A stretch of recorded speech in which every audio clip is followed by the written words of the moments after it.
husky. Good morning, it's another day, my friend. But soon the sunshine turns to moonlight, life goes You take some time to say goodnight, you close your eyes to dream next thing tomorrow's here. It's a brand new day, never hold on to hate, cause you was placed here to be great. Please take your place, all queens got a seat at my table, cause without y'all, then the man ain't able. Melanated queen, connected to the universe, and so I gotta thank my mom for my birth. If hate is the curse, then love is the remedy. So I send you love no matter creed or identity, until infinity. Look at you. All right, y'all know what to do. Good morning to everybody who's in here. Running into a little bit of technical difficulties, but we're gonna do it right. Y'all know what to do. Drop a 1 in the chat if you can hear me. Drop a 1 in the chat if you can see me. Y'all should be able to see me here in a second. Let me double check and make sure we're good. All right, I see all the ones in the building. Shout out to the bishop for starting the show off the right way. Let me see who we got in here, and we should be looking good. Let me double check. Oh yeah, there we go. Looking all crispy and clean on the screen. I like it. I like it. Welcome, y'all. Welcome back to another YouTube live stream and another episode of the Music Morning Show. I'm your host, ClassE Beats of ClassEbeats.com. And today we are going to be getting right back into the YSL trial. We missed a couple of things yesterday afternoon. Man, Ms. Love, she had me tapping out like Antonio Sledge up there. I thought y'all was going to call me Mounk Tounk the way I just got up out of here after yesterday. But we'll get into it here in a second. Before I get into it, I gotta say what's up to everybody who's in the building. Shout out to the gang up in here. We've got Amy up in here as always. Appreciate you. Kimberly Lindsay is in the building too. Says good morning. My guy Randall King. Just saw Randall King on the show last night. We've got Nick in here. Rashida's back in here. One of our amazing resident attorneys, Kel Bell, is in the building. Thank you for being here, Kel. We've got McKinley in here. Jeremy Love is in the building. Monica, James, John, salute and thank you for your service, sir. Mr. Tesla is up in here, my guy. We've got Gabby Gabs in the building. We've got Walter Waller Custom Leather. Kirsty is in here. Valencia, Fran Taylor, good to see you. We've got Young Dreads back in the building. Dennis, my guy, good to see you, Dennis. Mary Baker is in here. All right, Mary and Vaughn H are new.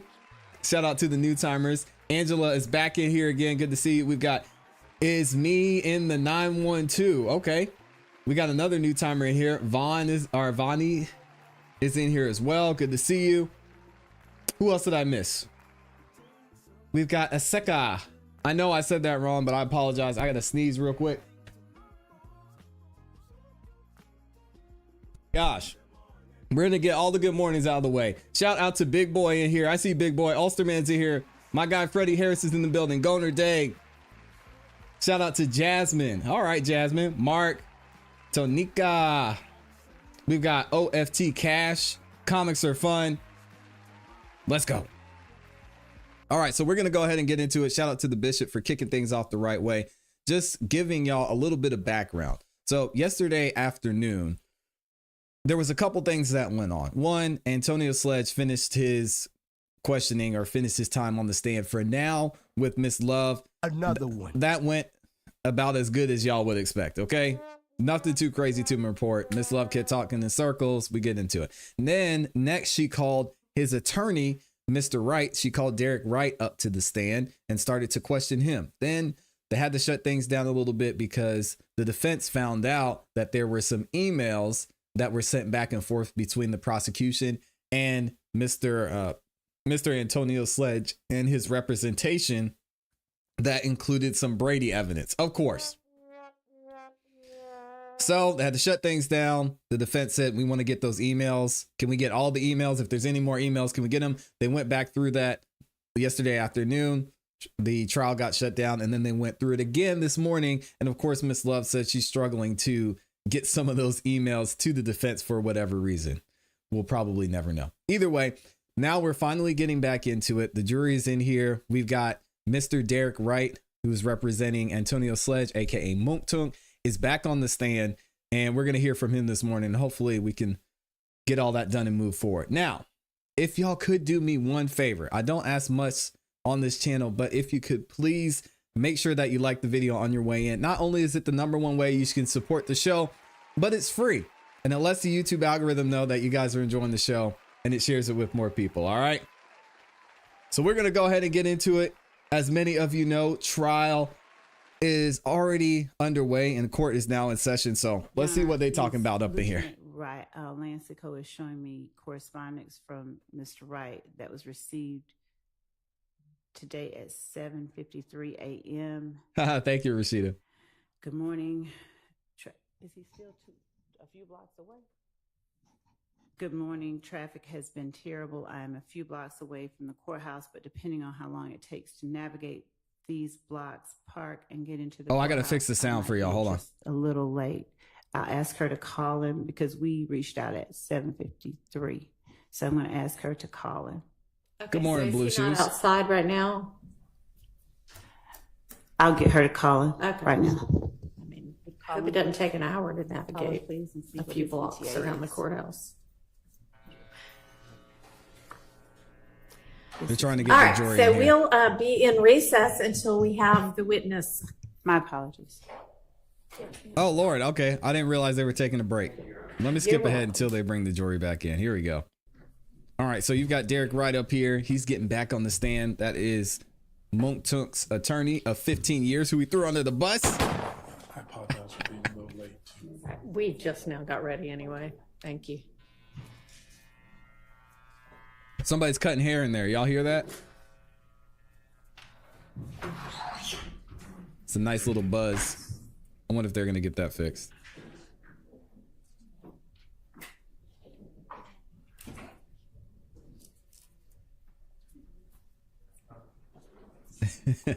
Yeah, Angela, we like to keep it moving. Good morning, Sky Mosaic. Good to see y'all in here. Kat Renee is in the building. Good morning, Kat. Thank you for being here.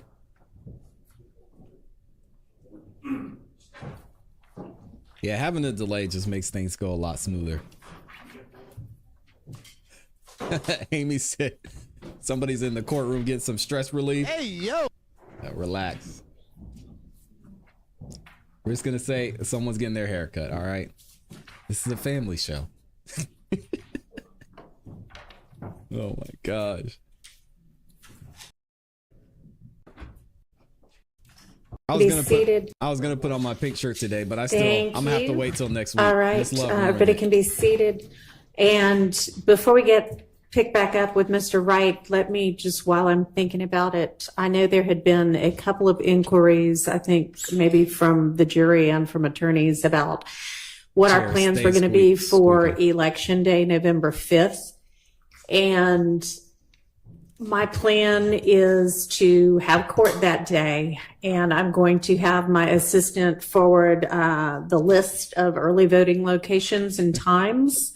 It appears that Fulton County has early voting starting October 15th and running all the way through November 1st, and that includes Monday through Friday, Saturday and Sunday hours, and almost 45 different locations during early voting. You can vote at any of the early voting locations. It doesn't have to be your precinct. So anybody who wants to vote certainly is going to have plenty of opportunity to early vote. We will probably adjourn court a little bit early, maybe a few hours early on November 5th, but we're not going to take that entire day off. Dang, so they're going to be in here on voting day? Okay, Ms. Love, go ahead and continue with your examination. Good morning, Terry. Thank you, Your Honor. And good morning again, Mr. Wright. How are you? Good morning. He said, I don't want to be here, but hey.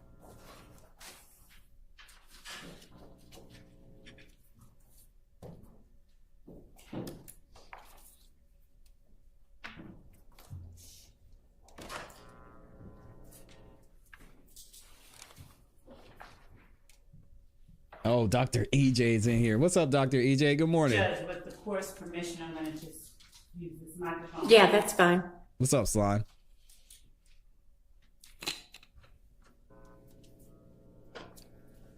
Mr. Wright. Never mind.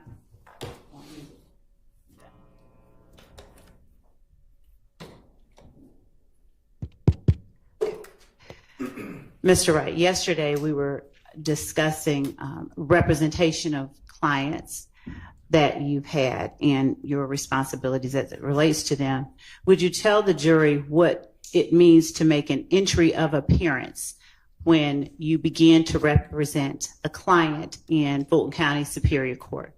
All right, here we go. When Put him on the hot seat. we are hired to represent a client, and this is really civil, criminal, anything, you make an entry of appearance with the court so that you are officially letting the court know, I have been retained to represent this individual in whatever the matter is.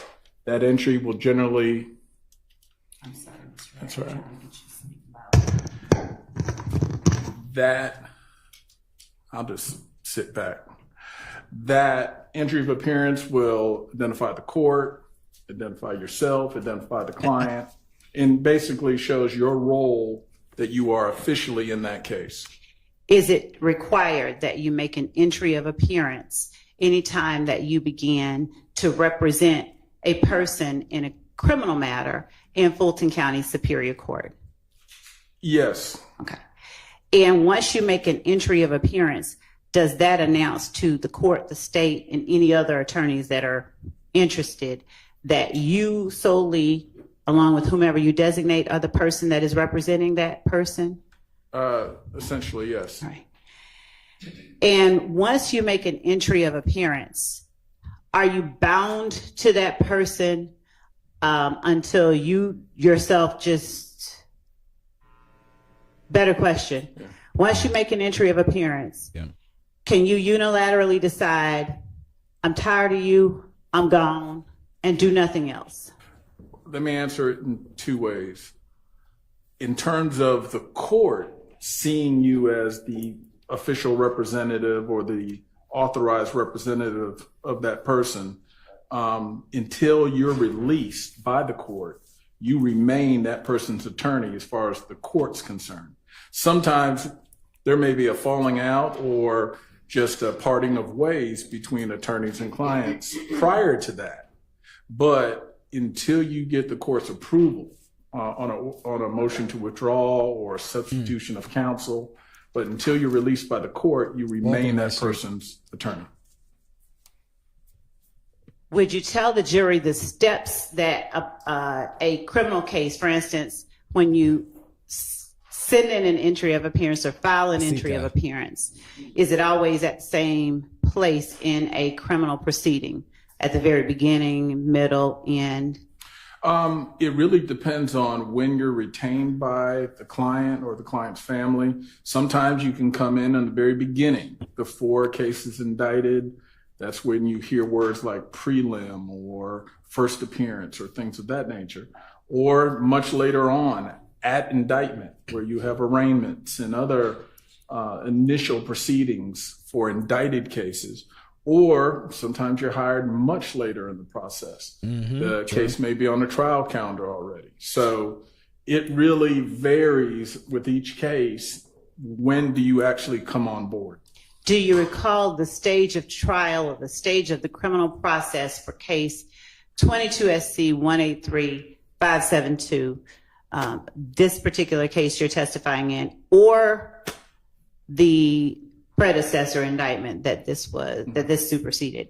Do you recall the point at which you filed an entry of appearance for Antonio Sledge, the point in this case, not necessarily the date, just where the case had gotten to? I don't remember the exact date that I filed an entry of appearance, but I was involved in the case before it was indicted, meaning he was affected by this case long before indictment. So we had some initial things, a preliminary hearing, and things of that nature that we had to deal with. So I can't give you a date, but very early on, even well before the case was indicted, I was involved in the case. Okay. And when you say you were involved in the case, are you specifically referring to what ultimately turned out to be this indictment? Yes. All right. When you have filed an entry of appearance and you remain on the case and the case is placed on a trial calendar here in Fulton County Superior Court, and it reaches, say, a final plea stage. Would you explain to the jury generally, not fully in detail, but what final plea means as you understand it here in Fulton County? Okay. To give you a quick primer on criminal cases, once the case is formally charged or indicted, you have an arraignment. That's where you formally plead guilty or not guilty. Then you have what we call sort of discovery. That's where the state provides what their evidence is. The defense, we file motions to suppress, motions for more discovery, motions for experts. I mean, a variety of stuff, but we're sort of developing the case to make sure we're getting everything out and sort of on the table. Then after that process has sufficiently occurred where discovery is exchanged, certain motions may be filed, may be heard, eventually the court puts it on a final plea, which says, hey, all this stuff has been done. Have you come to a decision on what you're going to do? Do you want to proceed with trial or do you want to resolve the case? And a final plea date is significant because there's generally two kinds of pleas. There's non-negotiated and negotiated. Before we get into that part, are you able to encapsulate, without going further down the line into non-negotiated and negotiated and all of that, are you able to just encapsulate what that date is? In terms of what a final plea date? Yes. Well, final plea is your fish or cut bait date. All right.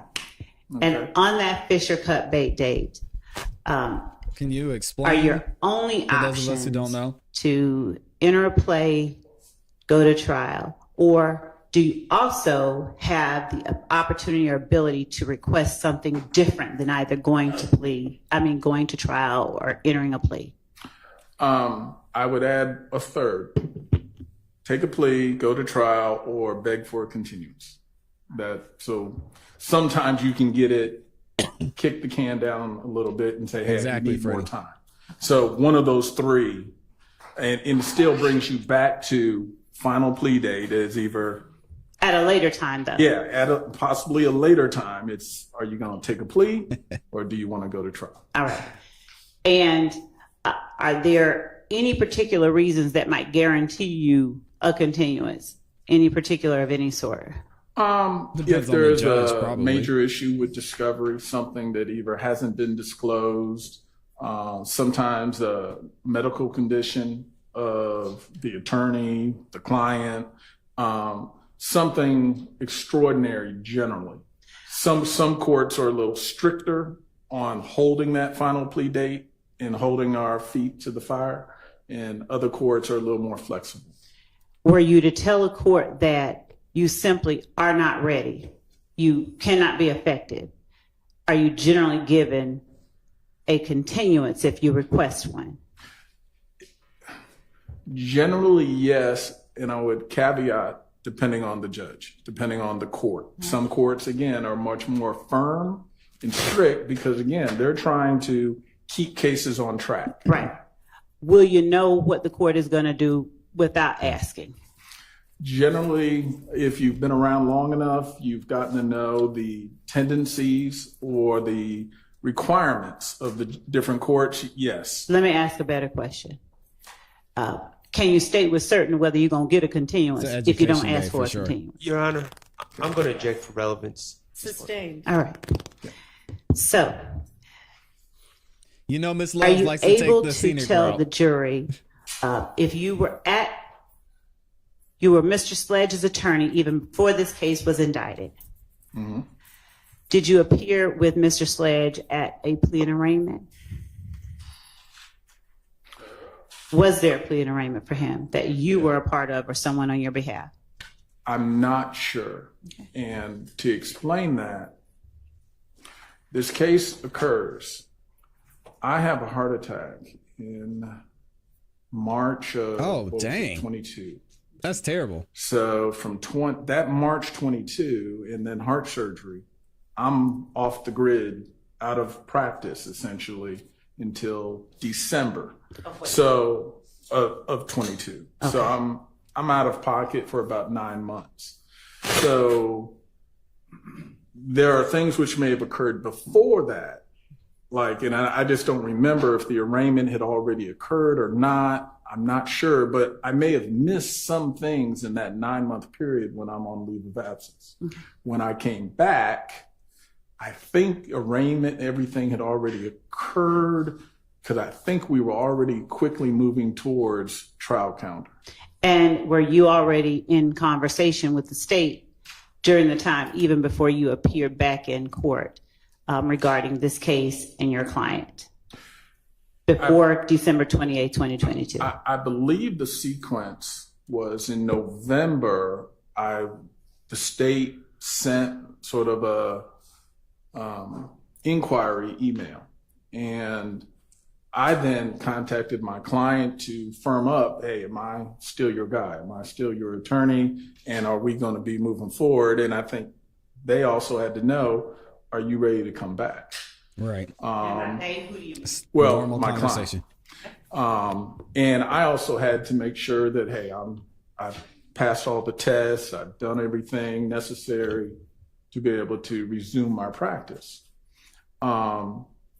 Everything fell into place. I did come back. And by December, I think, was when I started to communicate that, yes, I'm still his attorney. And we started to move forward with different things. I'm showing you what has been marked as State's Exhibit 450 Yankee. Would you take a look at that? And Your Honor, it's the 450 Yankee you've identified previously. Thank you. Without reading it out loud, rather, would you please look at it and tell me if you recognize the document that I have placed before you that is labeled 450 Yankee? I do. All right. How do you recognize it? This was an email that was sent to me, like I said, in November. And it was, when we receive a letter of this nature, it's sort of an inquiry. Without getting into all of the details, is that an email that I sent to you on November 30th? Yes. Shout out to Focus. Is there an attachment to the email that is also a part of State's Exhibit 450 Yankee? Yes. All right. And did that attachment also make its way to you in that email on November 30th? Yes. Is that a fair and accurate copy of both the email and the attachment that you received from the state on November 30th, 2022? Yes. Your Honor, the state tender states 450 Yankee as evidence. Thank you, Wright Street. Mr. Wright, would you please read the body of the email itself? And by the body, I'm talking about, yes. Okay. Good afternoon, Attorney Wright. It's always good speaking with you. In the event that your client wishes to speak with the state in this case, I've attached a standard proffer letter for your consideration. Please let me know if you can provide any further assistance. Adrian.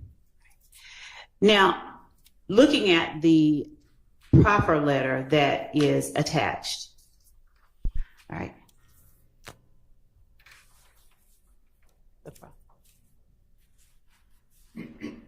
With the court's permission, I'd like to publish the proffer letter. It's a blank proffer letter, but it's a.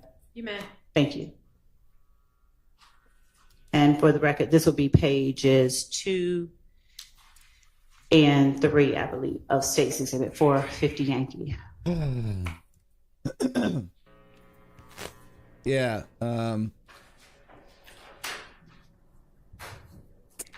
So let me stop here and answer a couple of y'all's questions. First of all, we have, and I'm going to mess up your first name, N Studios LLC says, how does this line of questioning prove any of the charges? It doesn't.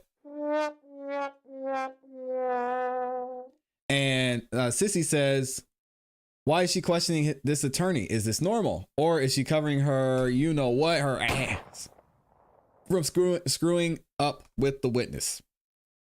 They had to do this. 1, because there was communication back and forth. And 2, because Mr. Sledge's defense for why he signed the plea deal in the first place was that he didn't comprehend, or he didn't understand, or he wanted things changed on his appeal that would have maybe not forced him to testify. So that's why we're at this point, because his attorney was Mr. Derek Wright. So now they've got to get him up there and they have to prove he was a competent attorney, that he did his job in communicating that to his client. And then we'll probably go back to Mr. Sledge at some point and say, okay, Mr. Sledge, well, your attorney did his job. Everything you heard and saw and initialed and signed to in this document is true. And either you got up on the stand and told the truth, or we can give you another chance and bring you back up here. So that's why we're at where we're at. Good morning to Northside, Pamela, and everybody else who's stopping back by the show too. Hopefully that makes sense. So y'all gonna have to bear with Miss Love, because she's taking the long way around. Terry says because Miss Love lied. That is, thank you. Wouldn't be surprising. While we are pulling that up, with a simple yes or no, is a proffer letter the same thing as a plea agreement? No. All right. And is that distinction made within the proffer letter that you received? The general language distinguishes between, Scroll up to the first or paragraph. at least makes it clear that this is not in itself a plea agreement. This is really just an agreement to start having conversation between the state and the client.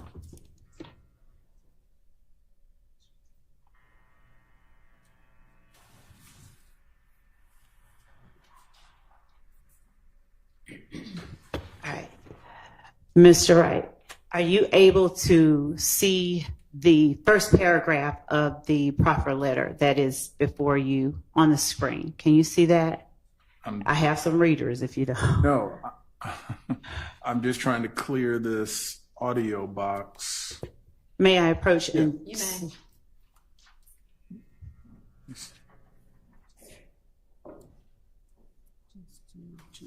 One of our resident attorneys, Javier LaFleur, says, I told y'all, anytime you have to start impeaching your own witness, then chances are they aren't the most Are credible you not witness. able to see Witness it? press in this case has been straight garbage.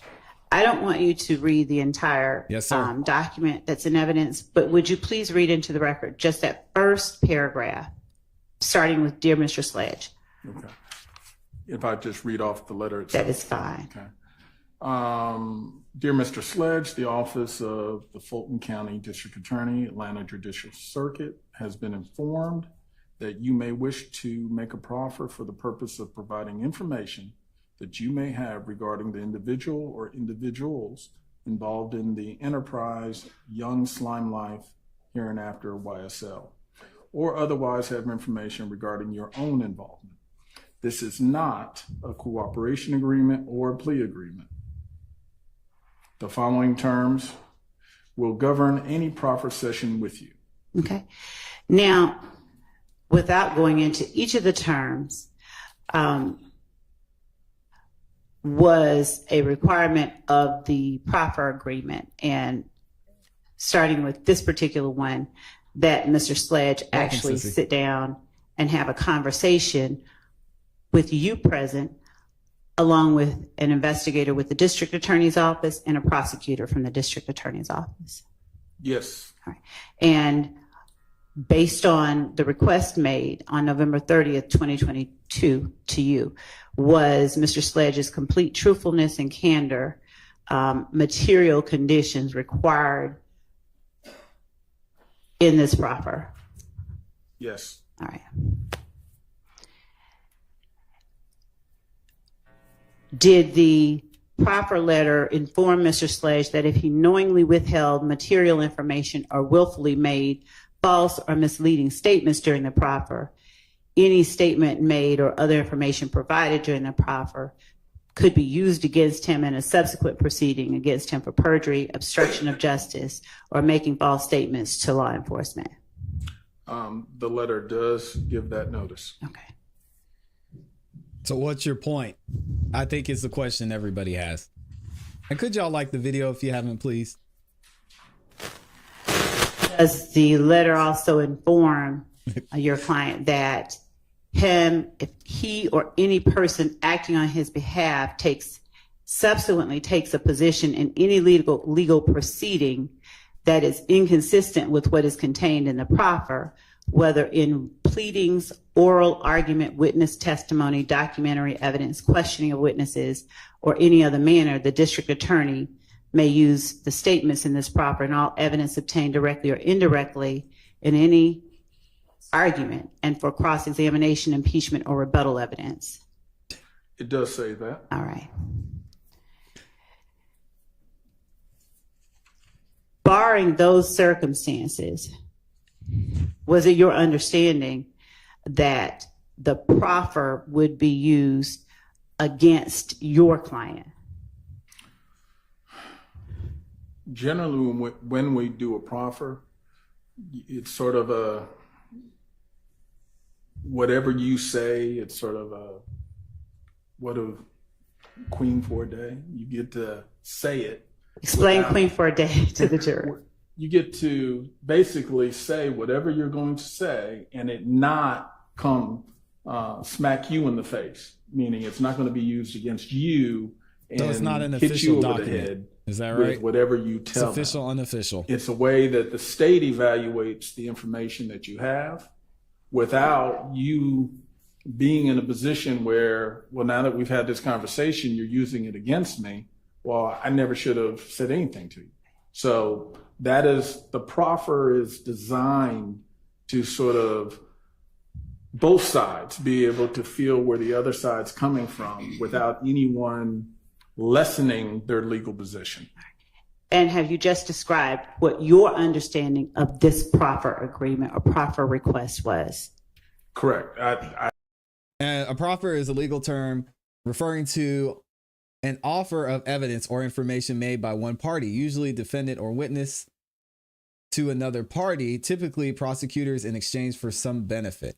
In simple terms, it's like a deal where a person tells the prosecutor what they know, often about a crime, in hopes of getting something in return, such as a reduced sentence or charges. However, the argument usually comes with conditions like being truthful. The proffer can be used as a way to negotiate a plea deal or immunity, but if the person lies or holds back information, the deal can fall apart. Any proffer on state, federal, I sort of hold that general opinion. Okay. It's a case-by-case basis, whether it's good or bad. So let's talk specifically about the language in this proffer. Does paragraph 2 of this proffer read, the office of the Fulton County District Attorney herein after referred to the district attorney requires complete truthful statements from you. Any statements made by you at this proffer cannot and will not be used against you in any grand jury proceedings or at trial against you in the district attorney's case in chief. No statement made by you during this proffer will be used against you to increase any future recommendation by the district attorney as to an appropriate sentence for you should you be charged in this matter. However, this agreement does not apply to any previous statements you made to law enforcement officers. Your Honor, Yes, sir. I'm going to object under relevance and also 403 waste of time. Your Honor, Yes. as it relates to questions on cross-examination about whether or not a request was made to sit down and speak with Mr. Sledge and Mr. Sledge's answer, the contents of a request to sit down and speak Judge with Whitaker Mr. about to Sledge get her. and the circumstances or the requirements are relevant for the jury to assess any information they hear from witnesses on the stand. Okay, well, they've heard that occurred, so move on. Thank you. Sustained. Thank you. She was ready to pull that trigger too. She said, hey, Did your client agree to sit down with the state before entering into plea agreements with the state?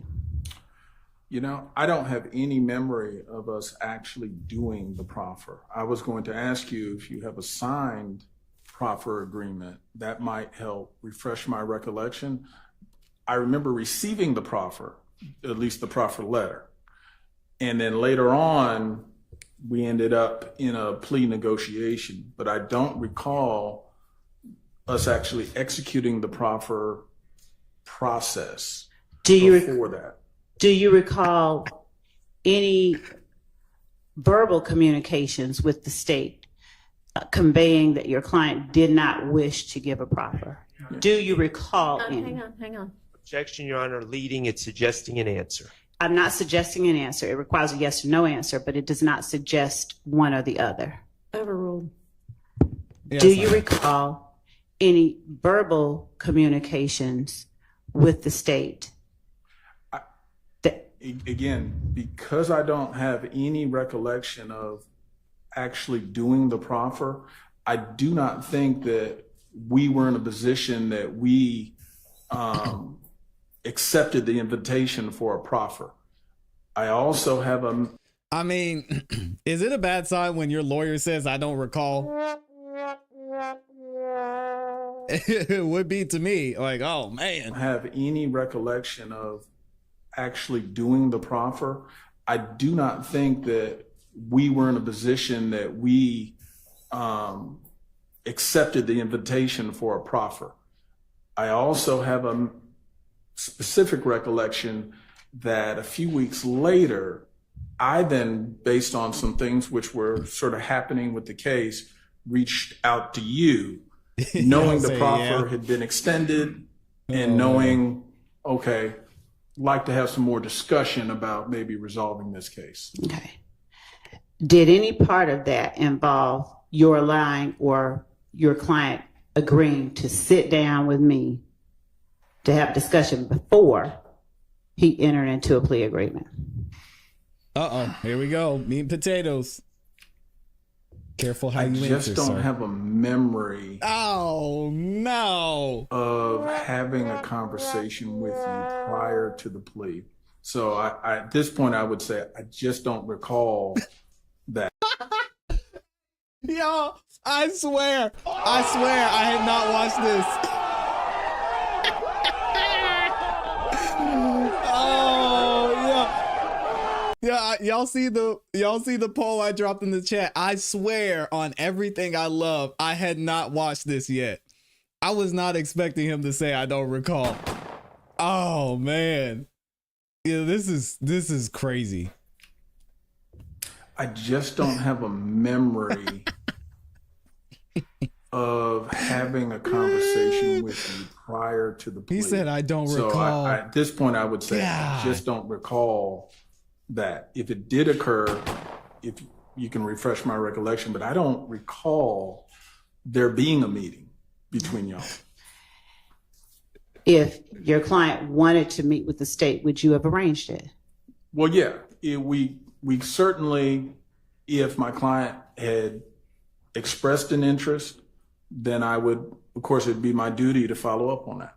That's And would wild. you, based on your practice, would you have sent that via email? How would you have conveyed?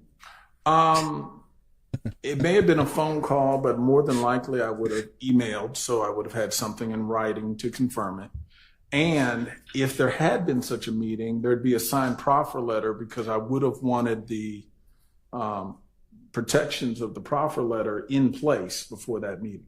I wouldn't have put them in a meeting without a proffer. Have you had an opportunity at my request to go through all the correspondence between you and the state as it relates Jeez. to your client and this case and He's got that little Woody to disease. stop there? Have you had an opportunity to go through your correspondence? I have.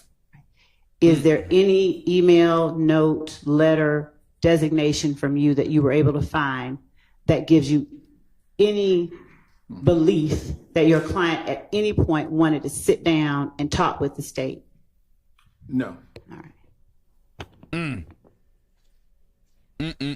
This is crazy. Oh, Corday said that inside voice about to disappear. I I'm going to can't take show the you yelling. what, in your hope honor, not. we will, pursuant to conversations outside the presence of the jury, Yeah, no, modify I agree. 460 as necessary. But as I'm going to show defense counsel 460, I would like to approach the witness after they've had an opportunity to look at 460. Okay. This James, 460 you see my wide. question? 460 Yankee. Thank you, Judge. Where is your question, James? Does the state hiding or keeping the info nullify the agreement too? The plea deal, does it James, does it nullify the plea deal? Is that what you're asking?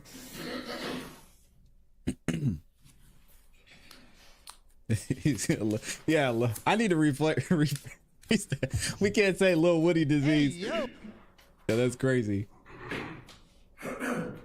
I don't want to disrespect this gentleman, but y'all know what we mean. All right, so they're having a huddle over here. We're gonna keep it moving.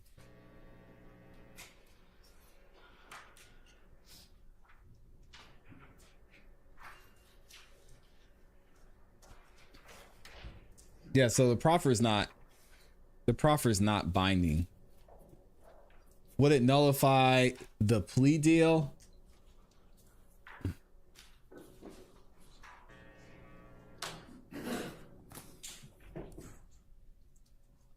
I believe it's possible if there were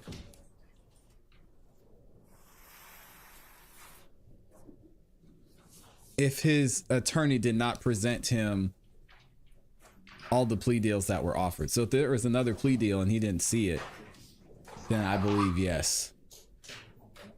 But again, I'm not an attorney, so that's just my opinion. Don't take this as legal advice.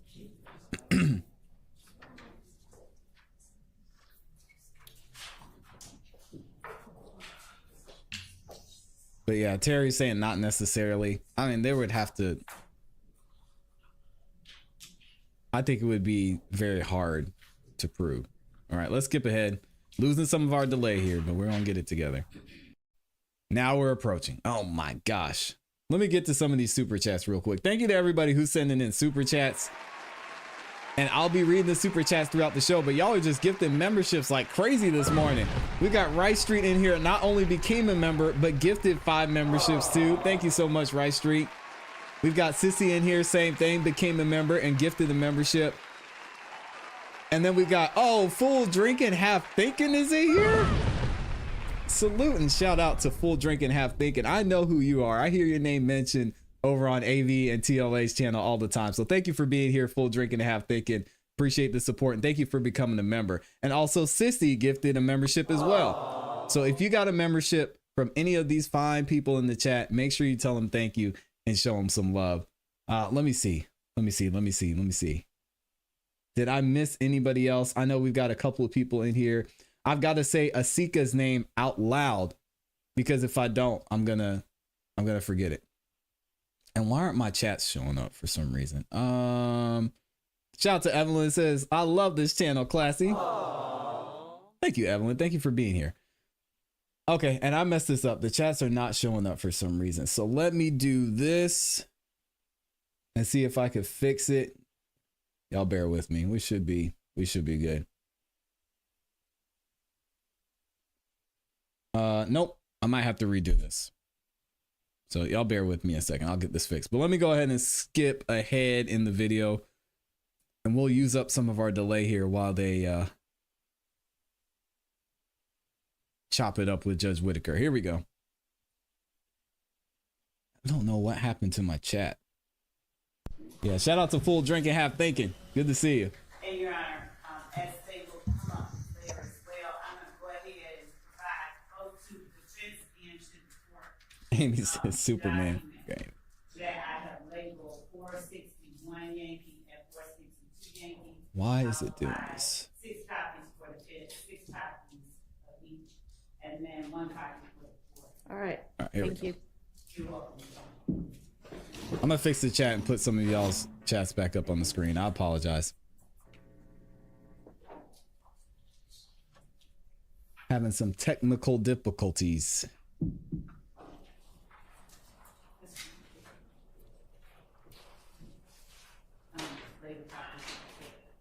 There we go. We back. 461 and maybe quarter copy. I'll give it to you. Thank y'all for those of y'all that are gifted memberships. Shout out to Full Drinking Half Thinking as well. I'll be reading those shortly. Amy said Clark Kent. Let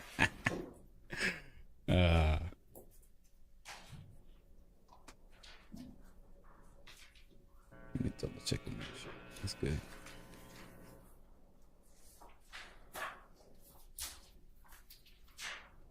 Casey's in the building. Good morning, Casey. Appreciate you being here. If y'all got a membership from Full Drinking, Half Thinking, or I'm going to say the name wrong, Madeira Beach Caregiver, make sure that you say thank you. Thank y'all for giving the membership. Loud, anything that's on 460 Yankee, do you recognize correspondence from you to the state contained in 460 Yankee?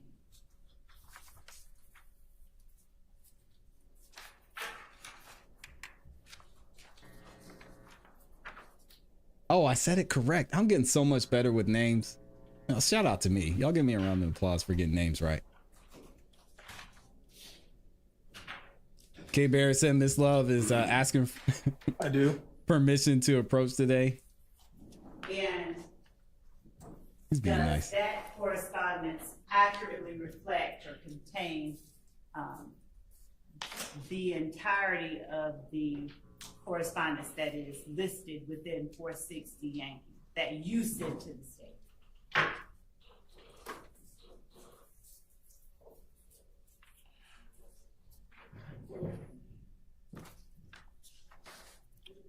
I believe so, yes.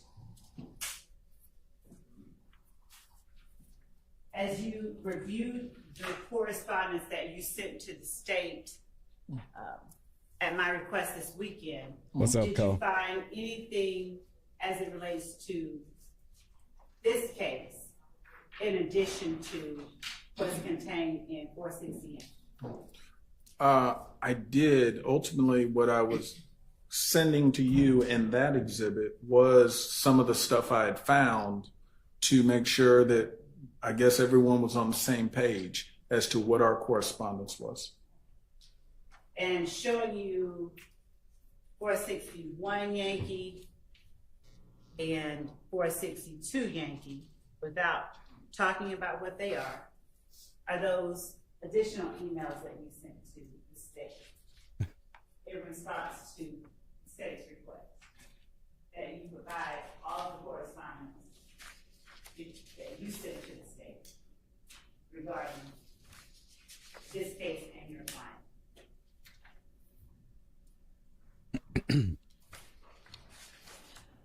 Yes, this does look like an email that I sent, which was a compilation, same kind of thing, sending you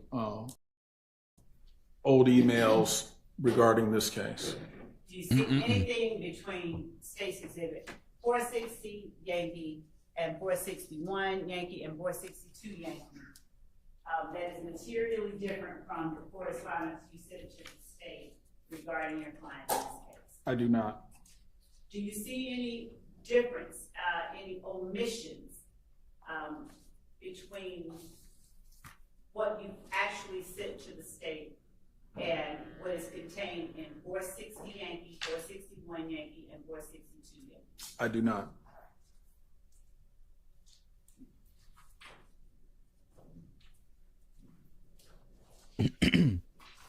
Yeah, it does comment. Your Honor, I'm placing with Ms. Winfrey 450, which is meant. Comment says the fact this lawyer says I'm under now oath going to that in ask fact you if you they could did take a have look at- concerns about the plea agreement does now make this very interesting. Who's gonna get? I told y'all yesterday. I told y'all last week.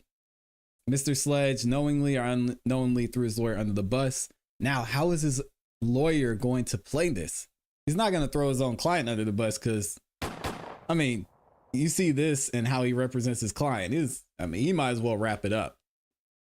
He's not going to throw himself under a bus. So what's he going to do? Blame the state? Oh, man. At 451 Yankee, Your Honor, and this has already been labeled in, provided to the Thank you, court Angela. and to counsel for the defense. Would you just take a look at 451 Yankee? Thank you, Samson. I love Ray, man.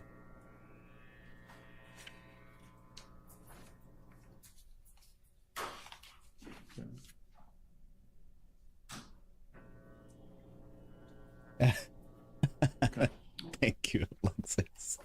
Does 451 Yankee accurately reflect correspondence sent from the state to you on December 27, 2022 at 4:57 p.m.?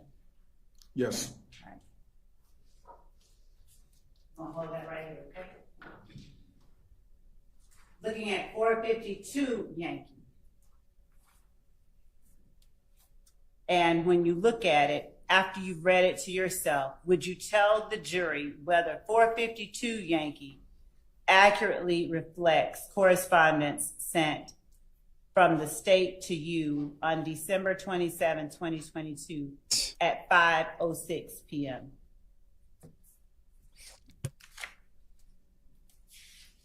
Miss Sims, you're giving them a lot of credit. I don't know. Did I say credit? It does.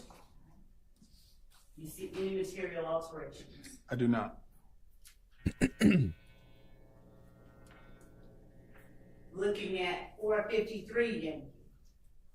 Does 453 Yankee accurately reflect correspondence sent from the state to you on December 28th? That's Wednesday, December 28th, 2022 at 1:45 p.m. And that's 453 Yankee.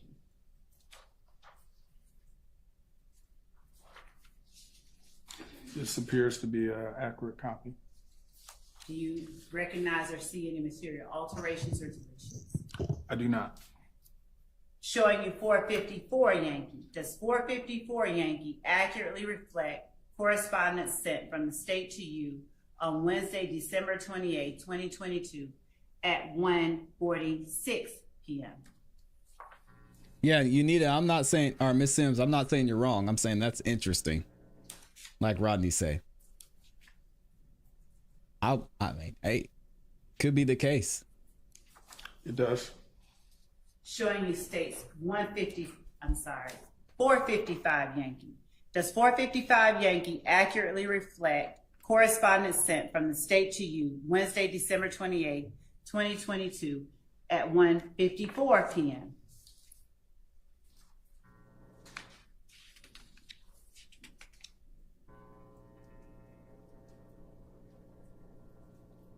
It does. And showing you State's Exhibit 456 Yankee. Does 456 Yankee accurately reflect correspondence sent from the state to you on Wednesday, December 28, 2022 at 2:34 p.m.?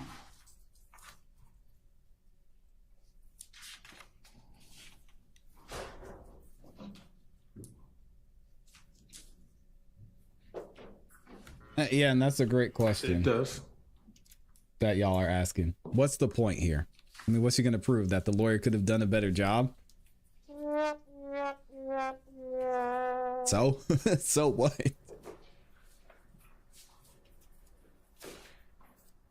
Live and learn. Perfect username for this title. Got to quit blaming the state for these guys breaking the law. This man knew what he signed and wanted to change it when it was close to timing to testify in front of them. Has been marked already as State's Exhibit 1AS. I'm with you, Live and Do you Learn. recognize that as the agreement that was ultimately signed by you, your client, and a member of the state on December 28,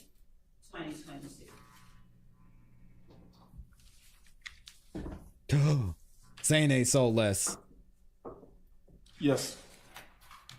And looking at State's Exhibit 444 Yankee, is that an identical version of 1AS? Les, I hope you're wrong. Just label it the difference for the purposes of this trial. BBSC, just drop their phone number in the chat. I'll call them and file a complaint. I got you. Can't have that happen.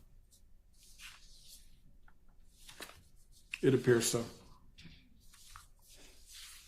Do you see any material alterations or deletions? No.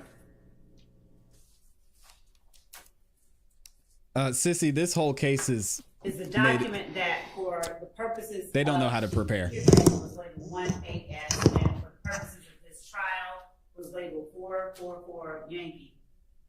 Was that document signed and agreed to before or after the documents that you just reviewed that have been labeled as states 450 Yankee and 451 through 460 Yankee.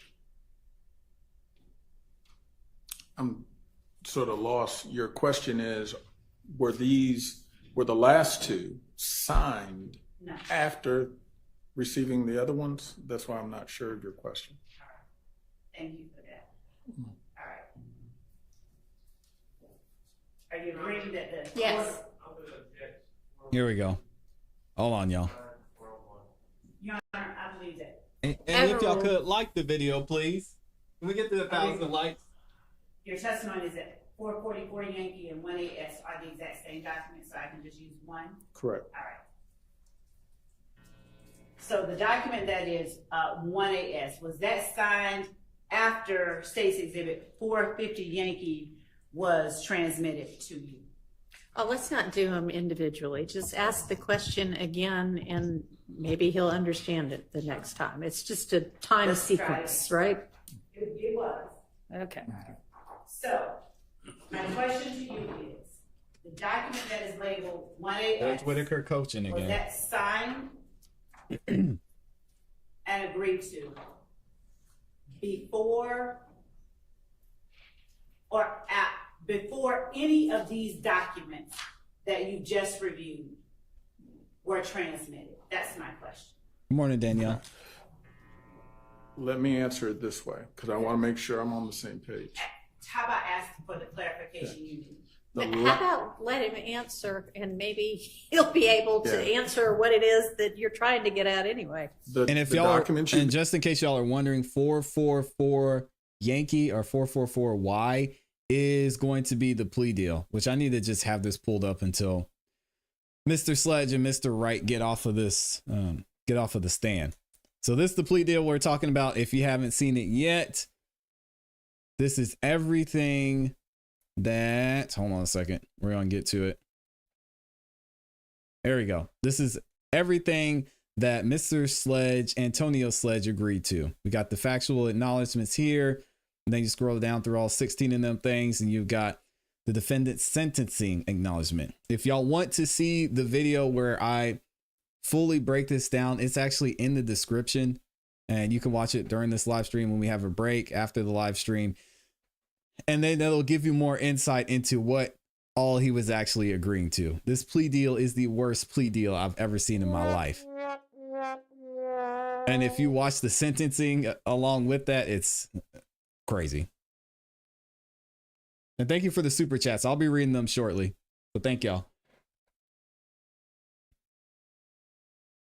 You've been showing me were all drafts of the plea agreement that were works in progress as we were proceeding. The first couple were the day before the plea.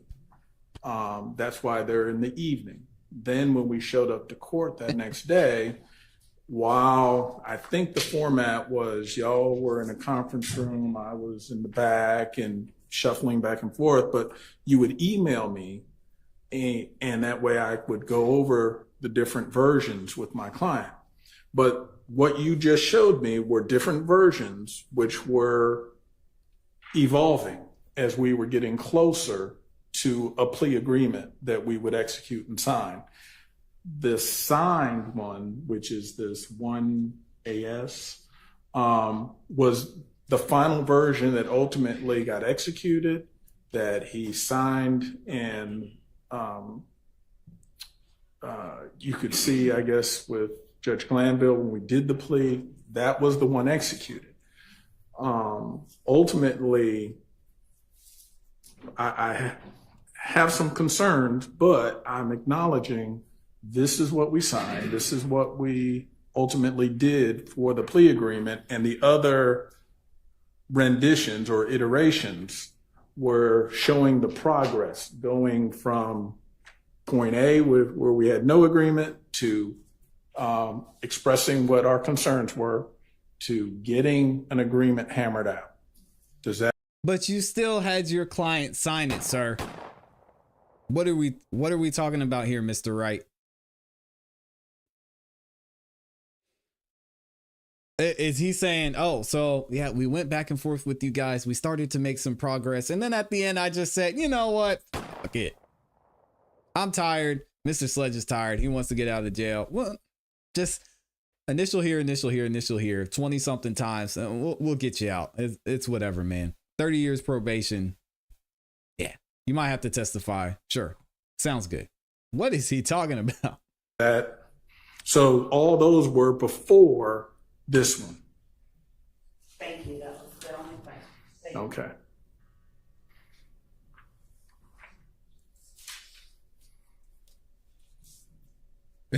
Freddie Harris said that's exactly what happened. God dang. Did the state With friends ever like request these. to talk to your client without you? No. Oh, Did she's you yelling ever now. offer up your client to talk to the state without you? No. Was the only way that the state communicated with your client through you? Correct. She yelling again. Either through me or with me present, but not by himself.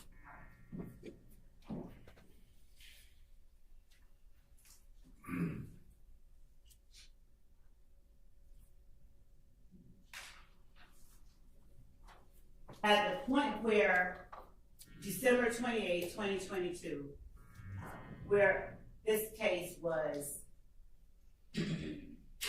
soon to begin trial, were there options that you had in terms of going to trial, taking a plea, or asking for a continuance?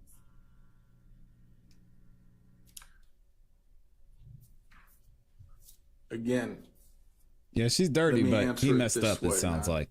I'm not trying to Jesus. be difficult, but an explanation. Legally, yes, we had options. We could go to trial or we could take a plea. Those things all in the very mundane, simplistic way, yes. But then as a practical way, my client didn't have the resources where he could hire me to conduct a year-plus trial.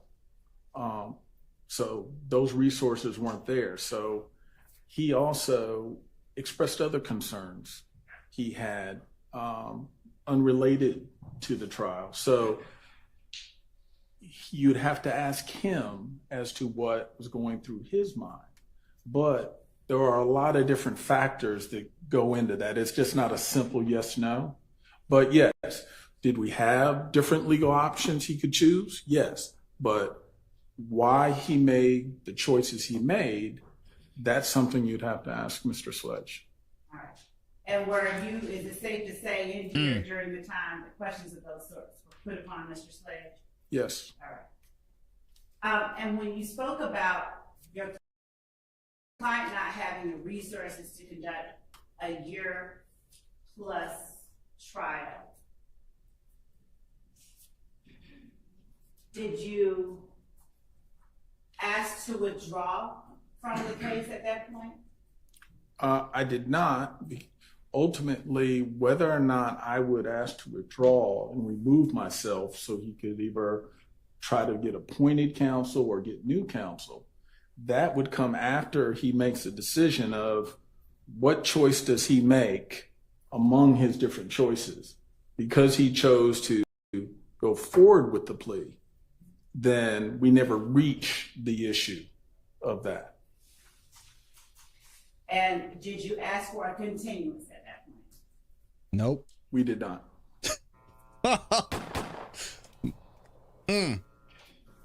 Well, I don't believe we did. However, I think I had been fully cleared to conduct trials, but I just want to say it might have been, it was right around that time frame. In fact, I think I had just finished a jury trial. So I think I was already cleared. So no, let me go back. We did not ask for a continuance. Yeah, And that's what you said. Convey to the state certain things that your client simply would not, could not agree to as it relates to some versions of iterations of the plea agreement? Yes, we Without talking about what they were? understood. Okay. What I'm saying is we definitely discussed different things that based on where my client's position was, where the state's position was. Some things we were able to work out as demonstrated in the different iterations, and then there were some things we could not. And Mr. Wright, my question is, were there things that your client insisted, or that you insisted on behalf of your client, that the state changed? Dang, Northside, say it ain't so. Were there things? I don't mind any explanation. I'm going to say yes, and here's the explanation. Almost all the things we asked manifested itself in iteration number 3. That was the version before version 4, which is the one that ultimately got executed. So when we were looking at version 3, we saw everything and we're good to go. Version 4 introduced item number 8, which was not what he wanted. And is version number 3 the one that is marked State's Exhibit 456 Yankee?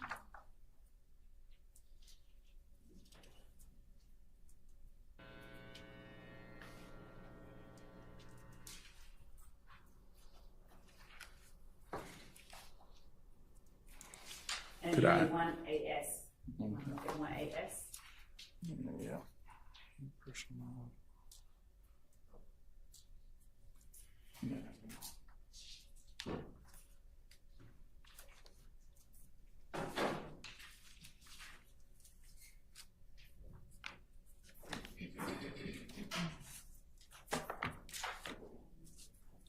No, this is not. When I'm referring to version number 3. Do me a favor, I'm gonna give you all of the ones you just looked at. Okay. And would you identify by Exhibit number. which one you're referring to as version number 3? I'm gonna remove 456.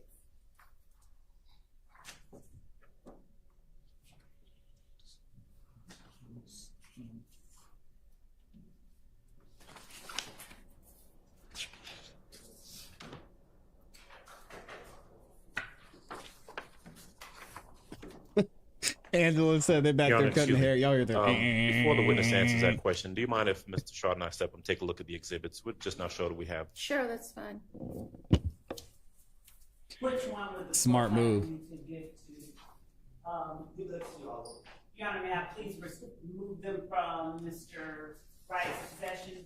Let them confirm that these are the ones that they were given yesterday? Yes, and then give them back, yes. Thank you. And if Yeah, they have the ones I they think it's prepared. more which one is which. Okay.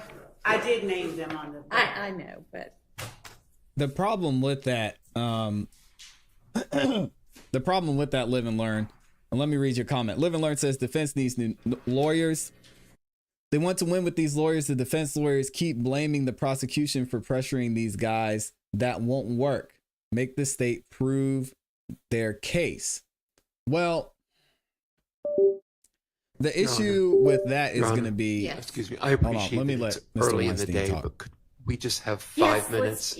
let's take our morning recess while we do this. Thank you. Good idea. I think it's 455. So the issue with that is that these are their witnesses. So you even hear as we go throughout trial, Miss Love or Miss Hilton, she spent a lot of time with Lil Woody, talking with Lil Woody, going back and forth, gaining his trust.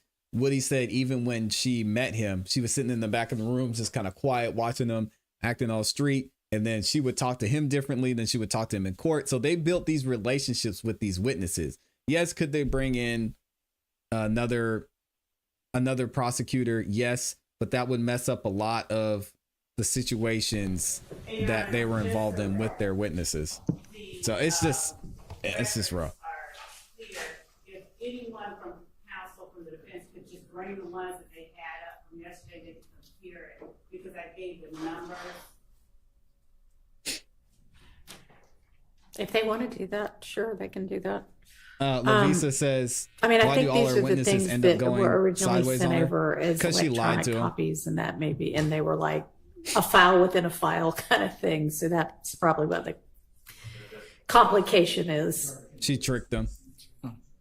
Yes, you may. Your Honor. Yeah, and we're going to take a, yes. I was going to, because they're going through the documents, and I shared with counsel for the state when she came up, the document I believe I was looking for is 455 Yankee. Okay. But I'll confirm it when I get them back. Okay. But that's the one that I think is the one that I'm looking for. Okay, well, you'll get them back and we'll do that in front of the jury. Yes, Judge. I mean, you can certainly look through them, not in front of the jury, but we'll confirm whichever one it is once we've got the jury back. Okay, so we'll take like 15 minutes so that y'all can take a look, and 15 everybody minutes? who needs to can use the Dang. restroom. Yes, sir. Yeah, we're not taking 15 minutes. We don't do that here. No breaks. I'll read some super chats and then we'll skip forward. Out of Order says that lawyer is trash. Dang.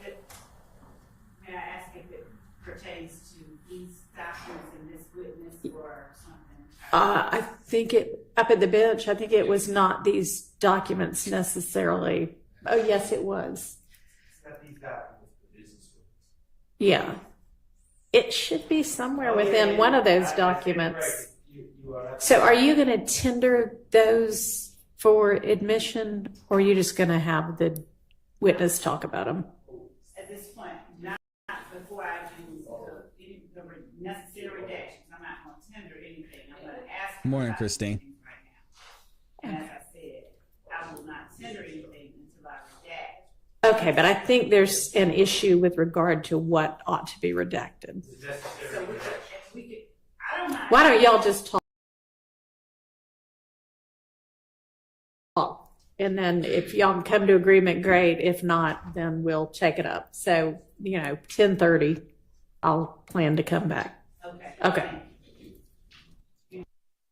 So what did Amy say? She says, Love straight up lied yesterday. She said Wright didn't respond back to her emails via email. She said he called her for his response, only to find out she got all sorts of emails from him, which is why Doug Weinstein asked for them this morning. Said now Weinstein wants her to produce all the emails. There it goes. Correspondence from all the defendants that took plea deals with the state. Lord, Love opened the door. She about to get cooked. It'll be interesting to see what happens. And also, Amy, it'll be interesting to see if she's able to produce those emails. Mr. Weinstein even hinted at it this morning. We didn't watch it. And if we didn't have a delay, we could go back and watch that a little bit later. But he even mentioned this morning, he said, I have no faith that these emails are going to, what's the word he did? Not surface, but are going to be brought in. And Judge Whitaker said, yeah, I don't think they're going to either. So something's going to happen. There's going to be some sort of issue with this. Yes, definitely some Brady evidence there. Terry says there are more documents. Yeah, it's going to be wild. Let me get these super chats in here. Thank you again to everybody who sent in super chats. I appreciate it. We've got Christina Flores in here gifting a membership. Thank you, Christina. If you got a membership from Christina, make sure you say thank you. We've got Out of Order in here with the super sticker dropping the 5-bomb. Michelle Davis is back in the building as well. Appreciate you, Michelle. Just showing some love with her first super chat. Thank you. I appreciate that, Michelle. And then we've got You Don't Know Trek drops the 10-bomb. I appreciate you, my guy. What does he say? Love knows she pressured these guys into pleas. And so far, the defense has proven coercion. Plus, the Woody debacle shows that they gave the real murder immunity. Oh, he said, don't you agree, sir? Y'all gotta stop asking me about Big Nut and who cool Big Nut and Lil Woodies and Lil D's and all. Hey, yo. Listen. I'll just say what I said when Max Sharp was cross-examining Lil Woody Trek. And thank you again for the super chat. Max Sharp combined with Brian Steele did an excellent job of showing that there was more to this story than the prosecution was telling. When it came to where Lil Woody was, when it came to Lil Woody's motive, when it came to who Lil Woody was connected with and who he had beef with, I mean, everything is pointing at Lil Woody had more to do with this than we will probably ever know. And the state gave this guy a pass. And it's the same thing with Mounk Tounk, right? They think he had a big involvement in what went on here and they pressured him. Why are they giving him? I mean, this plea deal was absolutely garbage. So I don't think he got a great deal like Woody did. But yeah, when it goes to Lil Woody specifically, I think he is innocent until proven guilty. But the defense did an excellent job of pointing the finger in his direction and saying, hey, maybe we're looking at the wrong guy here. Also, we've got Amy in the building, dropped a 10 bomb. Shout out to Amy with the super sticker, showing some love. We're going to go ahead and skip ahead in court here in a second. I'm going to see if y'all had any other questions or thoughts in the comments. Madiera Beach Caregiver says, by the way, who killed Threat?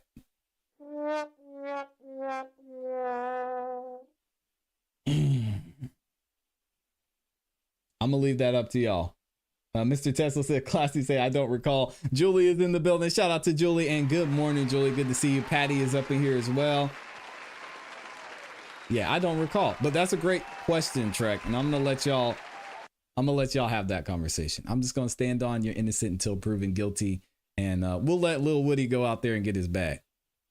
We are back in court. We're gonna jump forward. And then if we run into another break because we lost a little bit of our delay, we'll go back to what happened this morning before court was in session. What we discussed at the bench regarding State's Exhibit 460. And State's 460 is the paper copy of Mr. Sledge's email, Mr. Wright's emails. Right. On the next to the last, the last page of State's 460. And Mr. Sharp is standing next to me, so if he has that, he could pull it up and confirm that I'm getting this part right. There was an issue at. You want to look at mine? No. Continue. I was trying to interrupt. I don't have 460 printed out, so I'm just going to watch on it.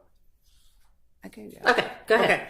So at the bench, there was an issue. Number 4, does the court have its copy? I do. All right.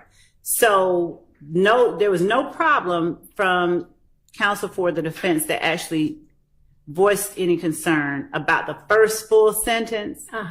The concern voiced by Mr. Adams, I think echoed by Mr. Sharp, was the second full sentence.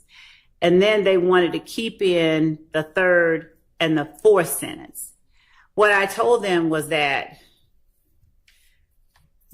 sentence, that number 4 was made in response to the email, and you can tell that from the time and date that it was sent. That was sent in response to the email that was sent to Mr. Wright, and that was dated December 27, 2022 at 5:06 p.m., which was State's 452 Yankee. The email that contains, and it may have been that we did include it twice. So Mr. Wright sent us an email on December 27, 2022 at 8:43 p.m. in response to the email that I sent to him that was subject Sledge Agreement Updated. And in that email, Mr. Wright enumerated 1 through 8 regarding factual acknowledgments. 452 is the email he was responding to that the state has sent. Jeez. And number 4. Yeah. Yes. And so to the extent that the counsel for the defendants have all indicated during the break that they would like redacted from any prior iteration anything that was not included on the final State's 1AS, the final plea agreement, to the extent that number 4 on States 452, Yankee gives context to that. Number 4 on States 460, it would be necessary to be included to show that that was something that the state put on there that it believed to be true, that Mr. Sledge said no, and this was his response through his attorney.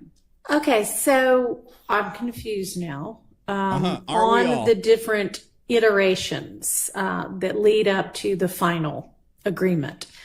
I understand that one of them is this number 4 that the state was proposing that he say That he was saying that he, Sledge, had personal knowledge that YSL associates were planning to murder Donovan Thomas Jr. And that is not ultimately what number 4 said.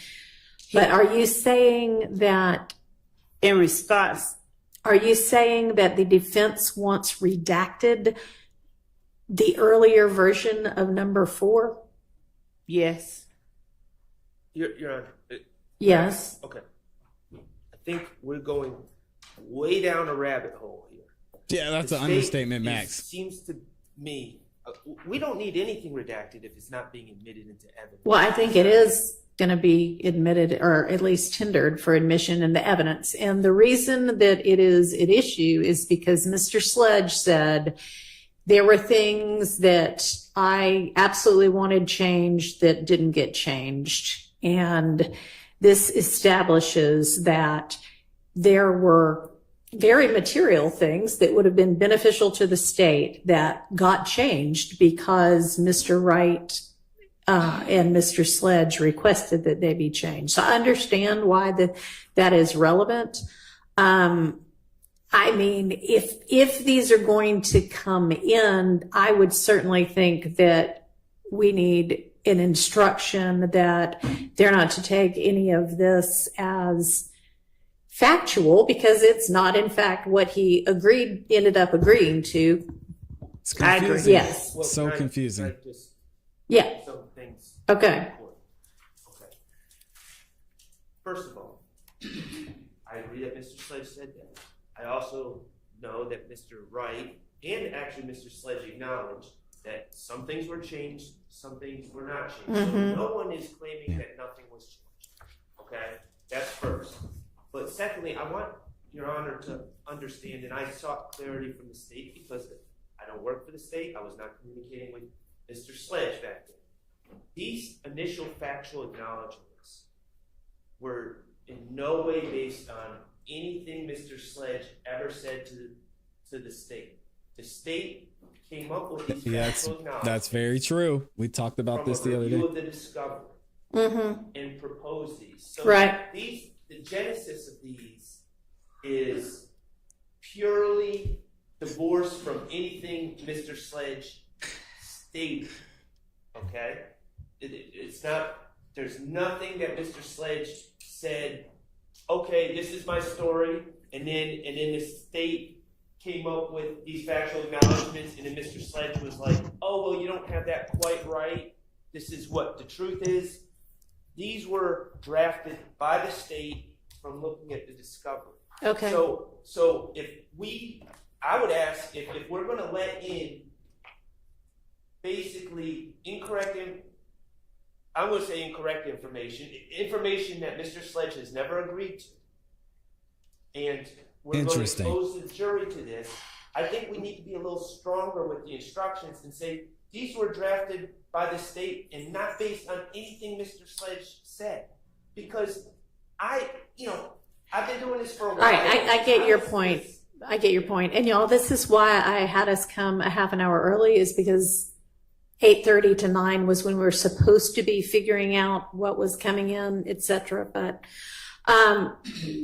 so Miss Love, are you not in agreement with redacting things that didn't ultimately come into the final agreement? Correct, for the reasons that the court earlier alluded to, and also. All right, and you do realize that some of what might come in like this, if the version of number 4 comes in that is a proposal that YSL associates were planning to murder Donovan Thomas Jr., that there are concerns with putting that type thing before the jury. Well, I do want to hear the court. I do want to understand fully the concerns that all of them that exist. And ordinarily, I would simply leave it at this. Yes, I know there are concerns, but in as much as Mr. Sharp has indicated that, well, his version of reality, mine differs slightly, and I would not go so far as to characterize. I'm not going to give an instruction that says this is not based on anything. Okay. Well, can I just respond to that though? But if you're not going to give an instruction, Judge, I am going to give an instruction. I understand. But if this even comes in. This is the problem. If this comes in, I think the jury would want to know, well, where did the starting point come from? And the only way we could bring it to the jury, because I didn't really know until this morning, to be honest, where the starting point was. It's always been a question of mine. How did these even get the first version? Where did it come from?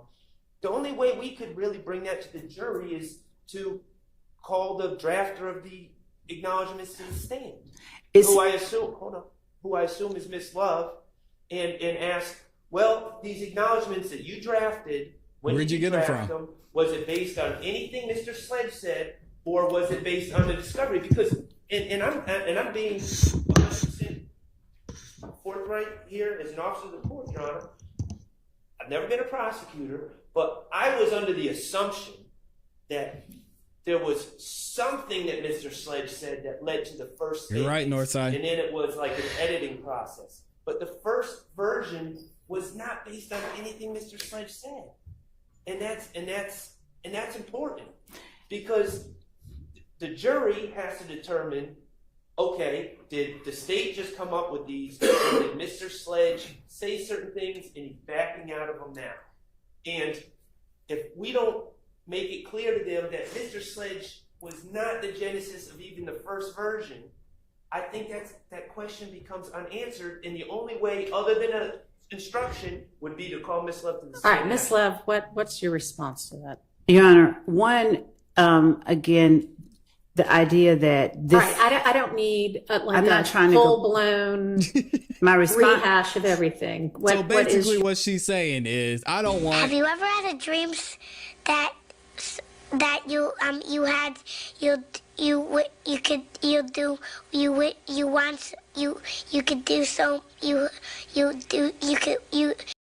Judge Whitaker said, "Spare me, please." Let me re-ask. What do you propose? I propose that the court instruct the jury that it is to take as fact no information contained in any iteration of the plea agreement unless that assertion or that factual acknowledgement is in the final version to which Mr. Sledge. Let me ask you this. Would you be able to get essentially the same information before the jury? And I believe the information you want before the jury is that she about to testify. Very material things about the factual acknowledgments were changed at the request of Mr. Sledge and Mr. Wright. Is that essentially the point you want to make? Blandly, yes. I think that I would rather ask Mr. Wright, did the state ask, because essentially that's what we're doing, because we couldn't sit down with him. Did the state ask your client if he had personal knowledge that the murder of Donovan Thomas was pre-planned by YSL members? Did we ask him that? And did, through you, your client tell us no? Did he say no?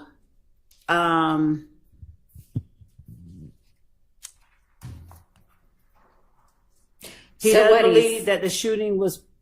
He says he did not know. Right. He thinks it was not planned, but more impromptu, or at least very short or little planning. Right. So we don't need all of that. What's his basis for knowing that? I mean, that's part of their problem. that it was impromptu with little planning. Uh-huh. Well, because he was at the house with it. If we're talking state's theory, because Mr. Sledge still has not met with us, but if we're talking what we believe is that everybody was talking about it. They were at the house. We have more than one witness who says at Defendant Williams' condo, they met up. And After it was the fact. Yes, after the fact. And they talked about it. They talked about catching. Okay, they could have talked about it and it never come out whether it was planned or not. And based on the conversations, this is what I have gathered, based on the conversations that Mr. Sledge was privy to, his understanding was that it was not pre-planned. And that is the reason when he says what he does, that he says it. So we're not trying to get into what he thinks. We'd be sufficient with, did we ask him that? Did he tell us no? Did we at first have something Okay, to that so I think effect that's a in lot that? safer way to go about it is, Yeah. did we ask him that and did he say no? And did he And leave it at that and not follow up on, here's what he thought instead. I Okay, completely agree. But okay, the well, part that's that not I what you think said a is minute ago. Okay, so the part that go ahead. the part that I'm concerned about and would like to also put before the jury was, and did we include that question as part of the factual acknowledgments initially? Is that something that he absolutely said no Okay. and refused to acknowledge and had insisted that we change? All right, so it seems like if the defense wants in portions of number 4, that maybe the sentence at issue could read, he thinks shooting Peanut was not planned, and then redact the remainder of it. Because that shows that he is saying no. What the state is asserting is not true to my knowledge or belief. And if the court lets me leave Mr. Wright, I can say, did he tell us no? Did we ask him, did he have personal knowledge it's pre-planned? Did he tell us no? But if we're talking about how to redact 460Y if you tender it, then that would be, I think, a much safer redaction. So taking out everything except he thinks the shooting was not planned? No, taking out, leaving in everything except, but more impromptu or at least very short or little planning. Mr. Sharp. Well, I just have concerns with the state. Here's the state can have their theories. Mr. Sledge on the stand has said no one talked about the murder. Okay, I mean they talked about Mr. Thomas. Yeah, at the condo. They talked about Mr. Thomas had passed, but no one was saying this is what happened. There was no discussion. So when you ask someone, if Mr. Steele asked me, hey, was that murder pre-planned? And I say no, then it insinuates, it gives the impression that I know about the murder. I have some information about the murder. Correct. Yeah. And I have some information about the murder. Yeah. And that's my problem, is just saying that in a vacuum. Okay. So how about, the beginning of what he says is really the answer. He said he did not know, and the rest of it is elaboration. And Judge, the portion that was, let's see. Okay. So based on what Mr. Wright wrote back to me, we included a line that was not initially included in the previous iteration that I think is 452Y. Okay. And I think that line is number 8. And we drew the same exact conclusion number 8 of 1AS, number 8 of the document that did get admitted, which is that defendant personally knows that one or more YSL associates committed the murder on behalf of YSL. So based on the response that we got from Mr. Wright, from Mr. Sledge, that was what we concluded too. And that is why we put in here number 8, which is different, and it may not be in the prior iterations, but as we went back and forth, Okay. Yep, you're right, Michael Jackson. So,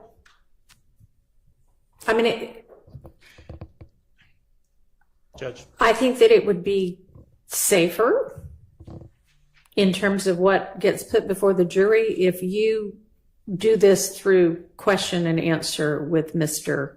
Wright? Would you Yes, be? it's basically this is what we think You happened. let me know Sign whether here. you're going to insist on tendering, but.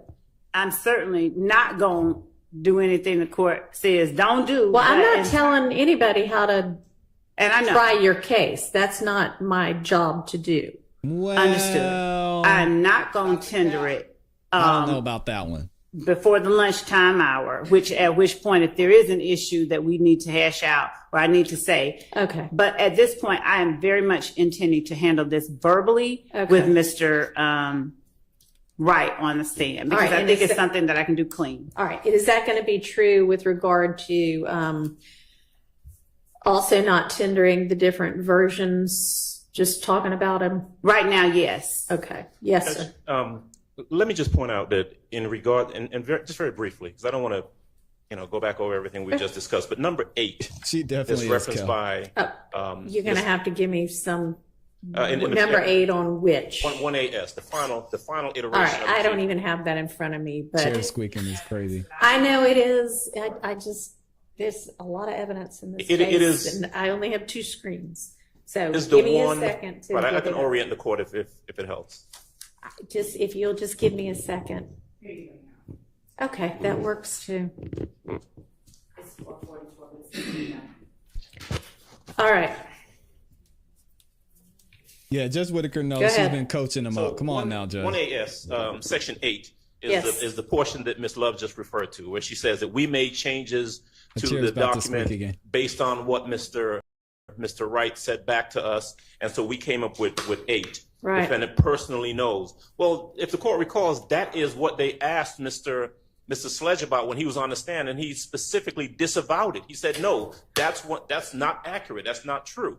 And so if we go back to what we talked about earlier this morning at the bench, my simple request was just that, and I think we may have reached there. I kind of got lost a second ago. Is that in regards to them sending this iteration and Mr. Wright sending back the response that shows up in number 4. All right, number 4, where he says he said he did not know. That's the answer to the question. And I think that's where the court ended up. That's the only. No, where the court ended up, and we talked about that yesterday, was he said he did not know was to the version that the state had proposed that said this was planned beforehand. And the answer was he doesn't know that. Right, but what we discussed at the bench earlier, and the reason we asked for this portion, for that sentence, the sentences reads, he thinks shooting Peanut was not planned, but more impromptu, or at least very short or little planning, is because that is speculation. That's his opinion. The fact, and you agreed earlier that Yes, part should come with out. regard to whether it was planned or not, that's a separate issue from whether he knows personally that it was done by a member of YSL. But How's that different? maybe I'm just not understanding, because I took the court's previous ruling and I thought that they were going to redact. As a matter of fact, they agreed that they were going to redact that particular sentence. That's the only thing that we objected to, because that our position was simply opinion. It was speculation. The fact that it came from Mr. Wright doesn't make it any less speculation as to him trying to explain why his client thinks that. But we asked that be kept out. The court agreed, and we thought that that part was not going to be read to the jury or presented to the jury. I don't think that part has changed. It was the email, but that's what we discussed, because we were discussing whether or not these correspondences, including the emails, were going to be presented as evidence. The state said, well, we don't know, we might, we may, and our position was that, well, if this gets presented, we don't want that line should be redacted, just like the other line where they proposed the line about What he had said. Right. Yeah. Right. And that's what we're talking about right now. But that's an entirely separate thing from what number 8 ultimately ended up saying. So if Miss Love is going to somehow get from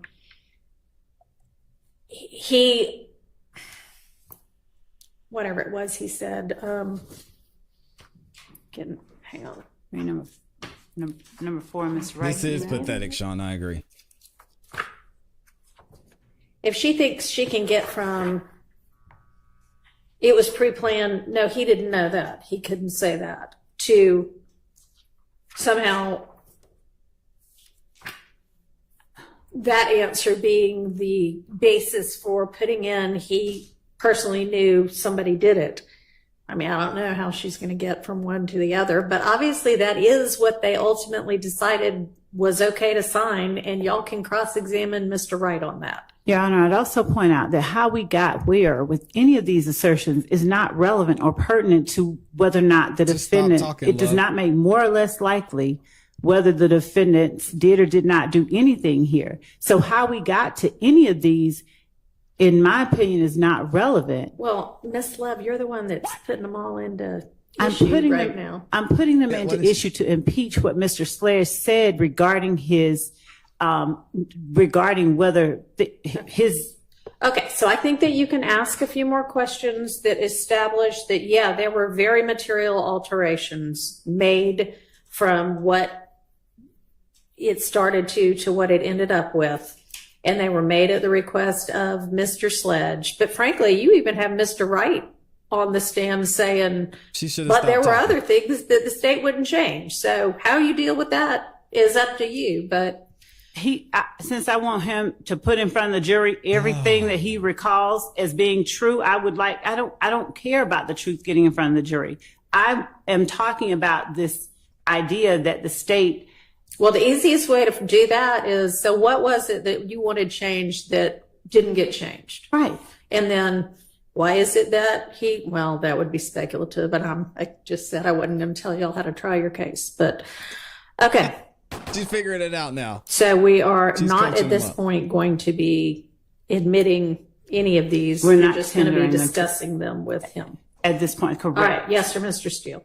Your Honor, just to follow up on, I believe Mr. Shart said, would you also go through an analysis of confrontation clause, because the statement now comes from a party opponent and it's used for litigation. It is a clear, to me, bullseye on confrontation clause. So it's really Ms. Love who should be testifying if the state wants to get that in, because that is a confrontation clause, because where it came from, all those questions cannot be cross-examined to Mr. Wright. Well, Okay. okay. I'm sorry. I thought you were No. finished. Second part, and I apologize that I'll be very brief. Second part is a 403 analysis. You know, it's like saying, Ms. Love saying to Mr. Adams, who represents me, did Brian Steele destroy the murder weapon in your presence or in the presence of Mr. Harvey? And then Mr. Adams responds, no. You know, that's really bad for a jury. That is really bad. And that's really what's going on here. So I would ask you to just limit it. The point is what you said.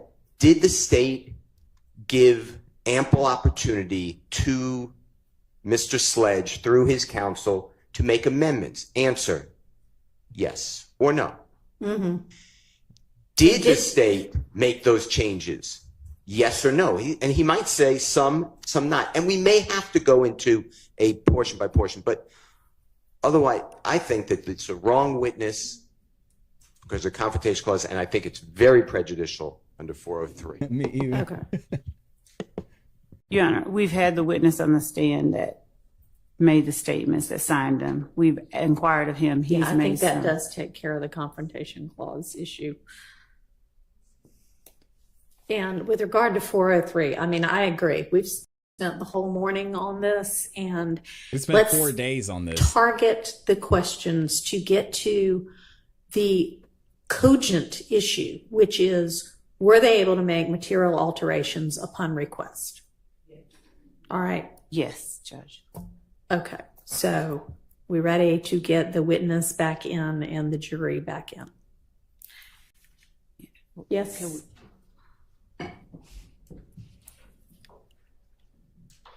I'm going to give this back to you so that I don't.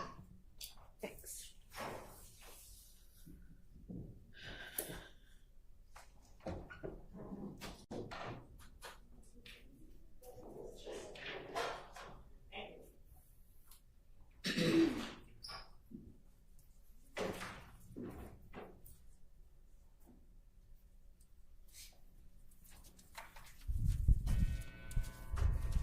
Well, Alexis said, can somebody, is there a time cap on how long they can try them?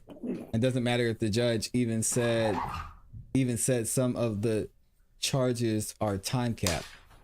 Yeah, the judge, Doug Weinstein, actually put in a motion that he wanted the judge to put a time limit on the state, specifically for situations like this, because they're dragging their feet, taking too long.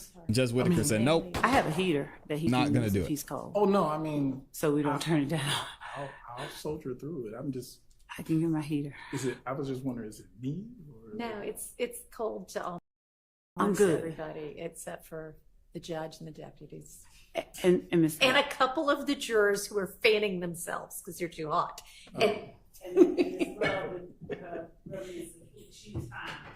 But yes, it's not an ideal temperature for everybody. No, I'm good. Thank you, though. Yeah. Here comes the jury back in. How are y'all doing, man? Let me see what y'all said about this poll so far. I asked, is it a bad sign if your lawyer gets on the stand and says, I don't recall? It looks like 66% of y'all say, yeah. We'll see how many more I don't recalls we get. Kay Barrett said the jurors are fanning themselves trying to stay awake. Does that work? Is that why they'd be fanning themselves in church? I thought everybody's just hot. They're trying to stay awake. You might be on to something there, Kay Barrett. Observer President Counsel. Thank you, Judge. I think it's funny Judge Whitaker said she wasn't going to coach them. Stop the cap. Crazy. Mr. And can Wright, y'all like I'm the gonna video? put in Can we get front of 400 more state likes? YS once more. And I'm also going to put in front of you states 452 Yankee. Are you able to discern? Are you able to tell whether? And I'm putting in front of you states 460 Yankee, which has been admitted as evidence. Okay. And are you able to determine if 460 Yankee was sent in response to 452? I don't know that that's been admitted. 450 was 452 admitted. hasn't. I haven't. No, I don't. Did you say 460 was admitted? I believe yes, 460 was. And it hasn't. It hasn't. Only 450. They need some fresh air. Yeah, I agree.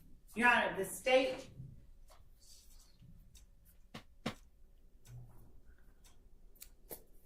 Because of okay. Without reading RX1 says, "Who anything stop from the cap?" 460, thank you, Judge. Without reading anything from 460, are you able to tell if 460, Not 14 in the minutes. last Come on now. 2 pages, were sent in response to 452 Yankee?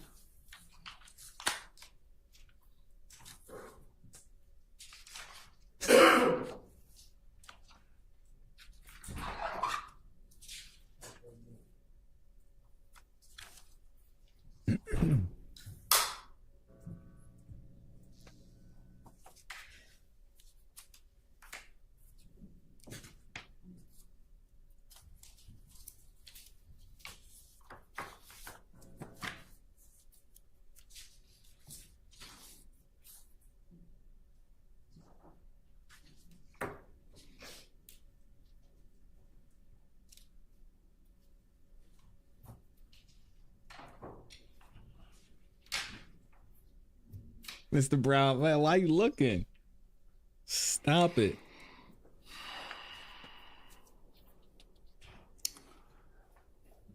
I do not believe so. Is there one or anything that you have a record of that occurred between when 452 Yankee was sent to you and 460 Yankee was sent from you? Okay. Without saying what it is, because we haven't entered anything as evidence. These are Do the you have emails. a record of any correspondence that occurred in the middle? The record would be in reviewing my emails Uh-huh. and without going into the contents, Uh-huh. there's what I saw and had on the 27th of December and then what we were interfacing back and forth on the 28th when we were in court. Do you, looking at 452 Yankee, is 452 Yankee, did you say earlier that that accurately reflects an email sent to you on December 27th? I did. But I'm looking and thinking there were at least 4 versions, but there might have actually been a little bit more. But when I'm looking at what I thought was the first version, which is what I thought my response was to, it looks like this may have been an updated first version, meaning I'm just seeing some slight differences. That's why I'm hesitant to just say yes, that this is it. I can't say, is this iteration that was in that process of getting us to the end? Yes. All right. Are you able to say if there is any material change from the number 1 under the factual acknowledgement section from 452 to whatever version you're looking at that you think you might have been responding to? To jump Why's she yelling? Just number 1 under factual acknowledgments. Number 1. Okay. Number ones are Don't one say is what it is. one is the same. Okay. My only question relates to number 1. Okay. All right. There she go And so yelling at as it relates to number 1 on the factual acknowledgments that you were responding to when you said 460Y, is that number 1 the same as in 452Y? Yes. Is that the same in the document that has been admitted as 1AS in a prior hearing? Let me just to.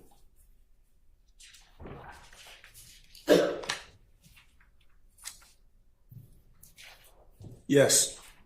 And is that the same as number 1 on State's Exhibit 444Y? All right, we already established that 1AS and 444Y are the same document, so we don't need to ask that question for all of them.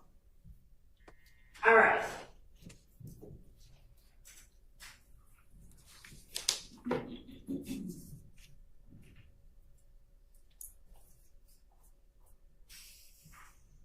Y'all turn the volume up. Y'all must not like your ears. Convey in 460 Yankee that I have in my hand that you did have. Did you convey in an email to the state on December 27, 2022 at 8:43 p.m. that is a part of 460 Yankee? Did you convey changes that needed to be made to the plea agreement in the form that you were looking at, whichever one it is? Yes. Were those changes reflected in the document that is 1AS? And I don't need you to read it. No, I was going to say all the changes were ultimately incorporated. The only issue with the document 1AS is number 8. Okay. So are there any changes that you saw need to request that you do not see reflected in 1AS?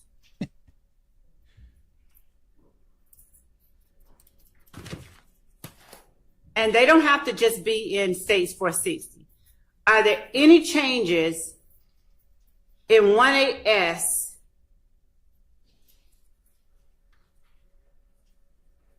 Are there any changes that you asked to be made that aren't made in 1AS?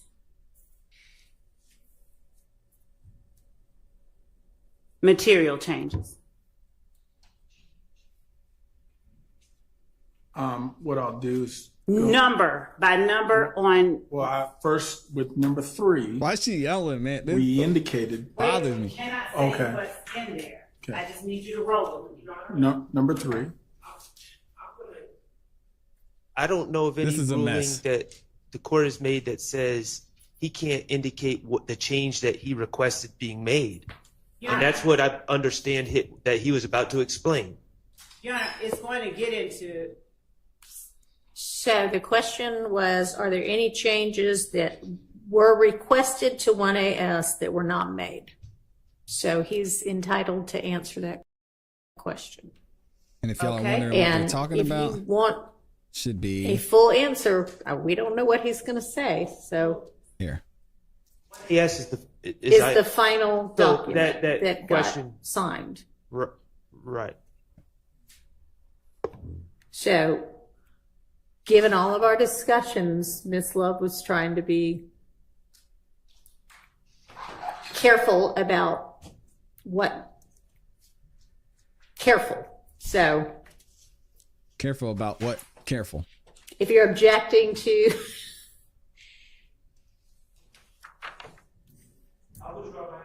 okay. So, Mr. Wright, would you just follow along with me and let's do this exercise using only the numbers under the factual acknowledgement section in document 1AS. May we do that? Yes. All right. The So, Can I make a suggestion? 1AS is, or a version of it, 444Y is in evidence. Would it be beneficial to display it? Your Honor, my understanding is it's not in evidence. 444Y is, and 1AS is the same document. so I don't Is it not? believe it is. Let's go, Freezy. And I, Please do. and Your Honor, if we can approach, I can explain. We already discussed this at the bench. Okay. No, you're right. I remember. Okay, never mind. just saying numbers, correct. If we could just use the numbers, I would say, and I'm going to address them one. Is that okay? sure. All right. So, So we'll go through these with them. was there a material change as it relates to number 1 of 1AS Oh yeah, I got that you, you Alexis. requested that was not reflected in number 1 of 1AS? No, Is there a Thank you. material change to number 2 of 1AS under factual acknowledgments no, that you requested that was not made? no, Okay, so Is we're all there good a there. material change to number 3 of states 1AS under factual acknowledgments that you requested but was not made? 3. Oh, y'all can't see Yes. this. My bad. So we'll put that down. And we'll come back to it. The state just couldn't get the simple thing. Was right. there a material change to number 4 in states 1AS that you requested that was not made? No,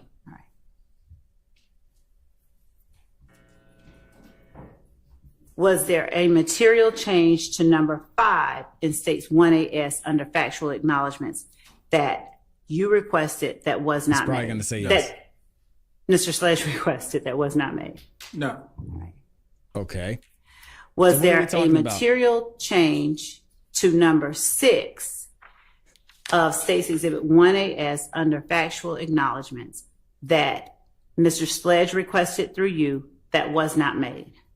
no, So what are we talking about here? Number 7, Was 8, there 9 a is when we material run into change issues. to number 7 under factual acknowledgments as reflected in states 1AS that Mr. Sledge requested that were not reflected in number 7 on Mr. 1AS? Sledge said yes. no, So he's saying no. Can you just say same question for number 7, same question for number 8?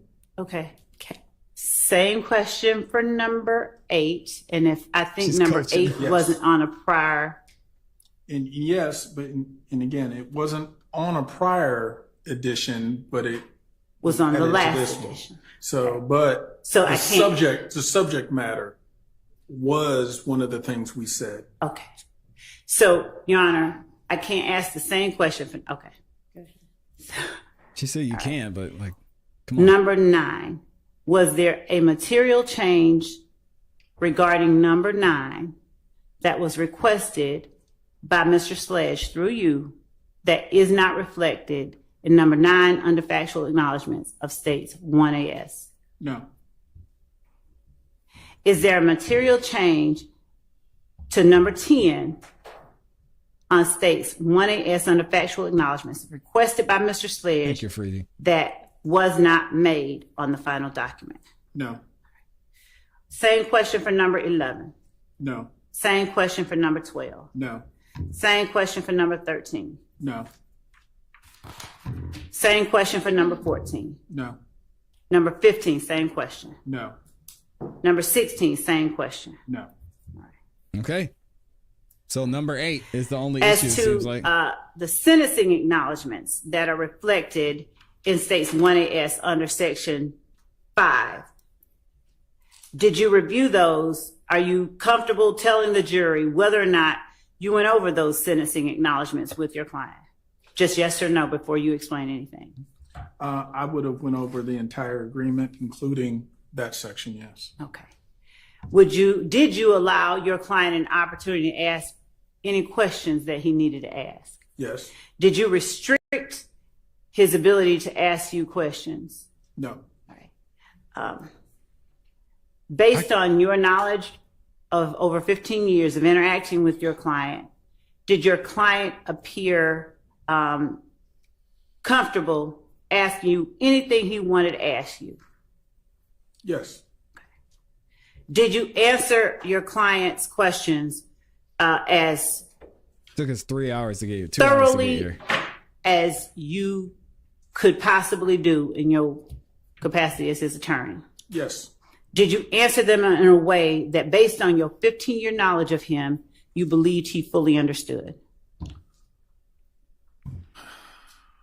Come on, man. I hesitate. My answer would be yes, but again, I'm not a mind reader. So other than Good answer. perceiving his responses to me and that he seemed comfortable, I can't purport to say what all is going through his mind. I didn't ask you that. Yeah. I appreciate your response, though. I appreciate your clarification. So I asked the question I did for a reason. Based on your 15 years of knowing him, did he give you any indication that he did not understand any one or more of the provisions under number 5 sentencing acknowledgments, which are in 1AS? No. And when you said yesterday that you had represented Mr. Sledge in 2 cases over the last 15 years that were felonies and one that was a misdemeanor,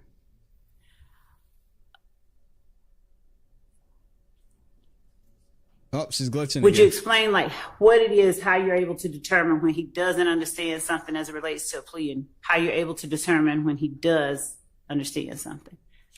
What does he do when he doesn't understand something? Well, Your Honor, I'm going. Same objection. Sustained. How do you decide that something needs more clarification when you're interacting with Mr. Sledge?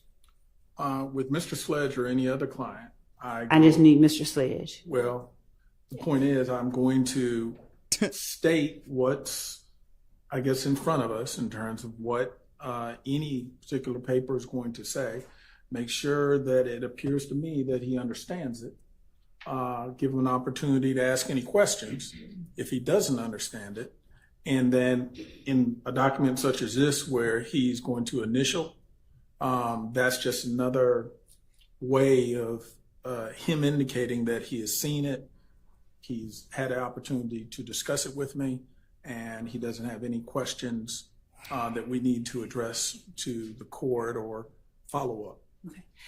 And do you pay attention to body language when you're asking him if he understands something?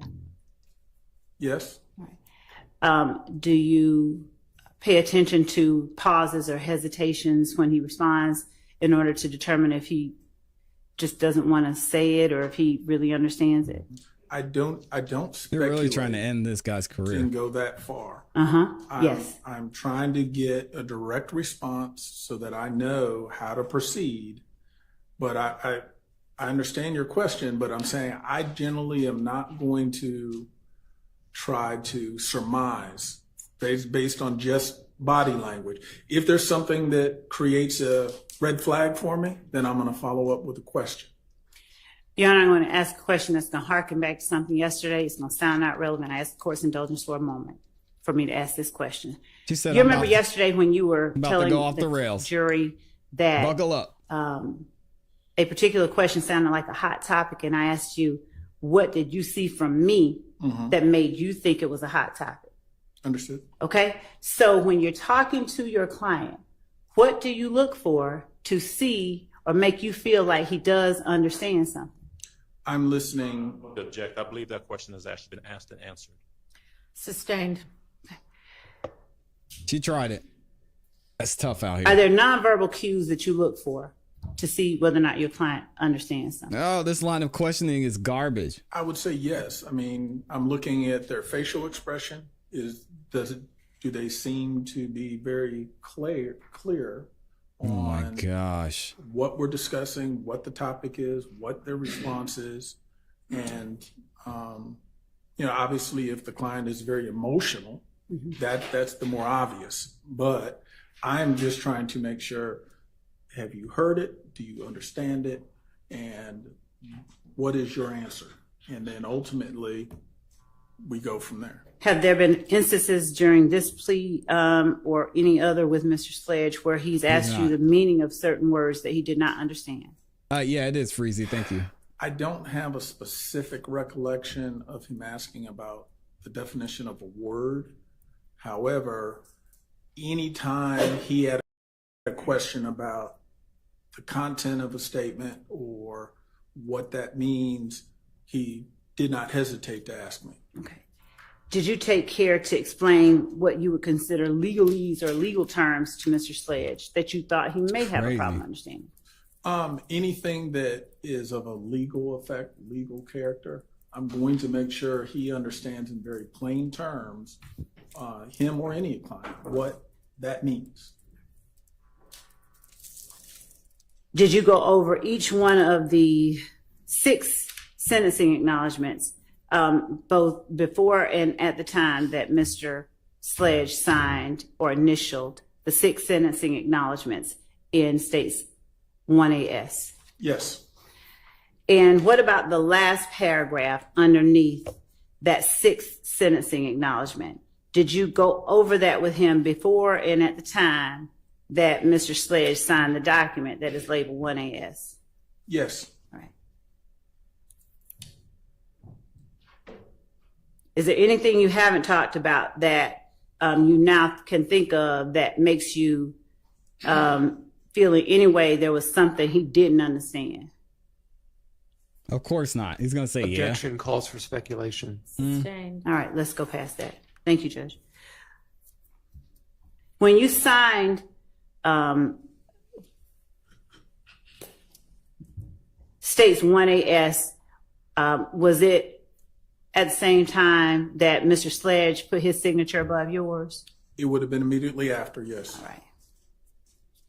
And on the same date that it was signed by the DA? By the assistant district attorney that is indicated? Usually he'll sign it, I'll sign it, then I'll present it to you and then get your signature. Okay. Yeah, why isn't Mr. Wright using the I just wanted to get out of the room with my client, right? Mounk Tounk said, I just wanted to get out of jail and go home. Mr. Wright's like, hey, listen, I read it to him. I said, do you have any questions? We signed and we got to court. I got up out of there. Next client. Maybe not the greatest look, right? Was there any material addition that you asked to be The included defense will be able to cross, yes. in States Exhibit 1AS that the state refused to include? There was no addition, no. Okay. Or rather, let me say it this way, no addition that we asked Okay. that was not included. Okay.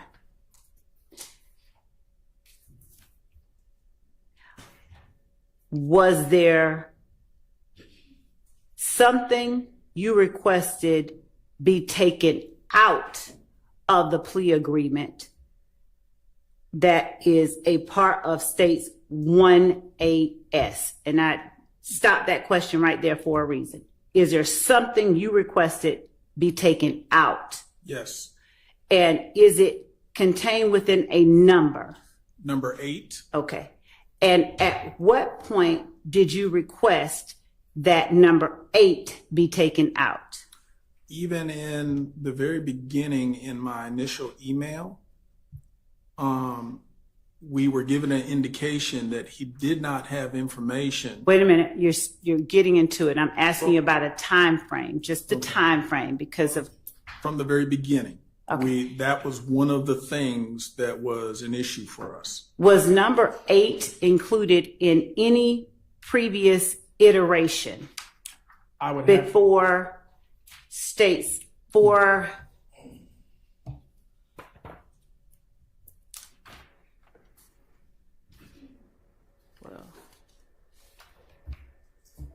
Based on your notes, Thank you, Freezy. what iteration did the date and time that number 8 first appeared in? Shout out to Freezy over on the Cash App. Based on your notes. And without saying what number 8 is. understand. And let me work my way backwards. I'm going to look through the earlier iterations, but I can tell you the one before this exhibit, which for my records was iteration number 3. It was not in there. So the subject matter of number 8 had been removed from earlier versions, was not present in iteration number 3, such that it appeared again in iteration 4. And so would you tell me, or the jury rather, what iteration between states 450 and states 456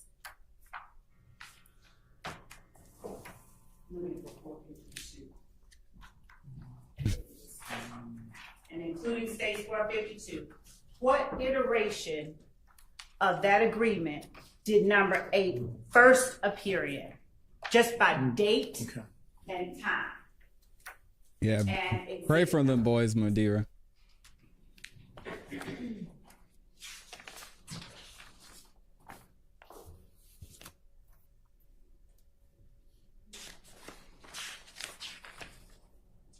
What's the question, Matt? If it's in there.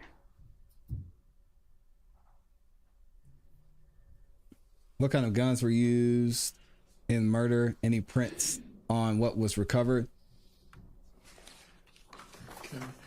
It was not in 451Y. It's a good question. Do you understand the question I'm asking? Well, no, I am. I'm sorry. I'm answering in a way where So iteration by iteration, I'll be able to say if it appears at all. I do not believe it appeared in any prior iteration in that form, but I'm looking to just make sure the subject matter, if it did, I can answer your question and say it appeared in this. if you find it, then point it out, but otherwise just read to yourself. Okay.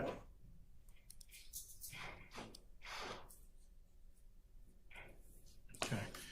In 452Y, number 4, the subject matter of that appears. Okay. Coach Corey, I'm with you, man. That plea deal was disgusting.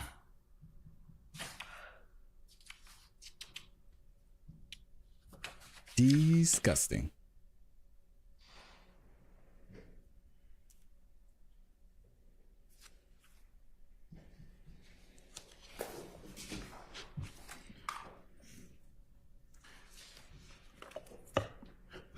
It does not appear in 454Y.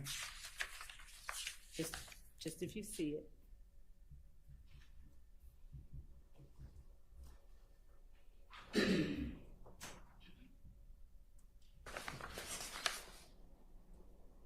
Y'all say you want Miss Hilton back? What? Ain't no better. Appears You talking about?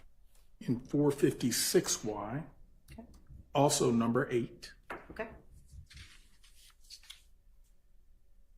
And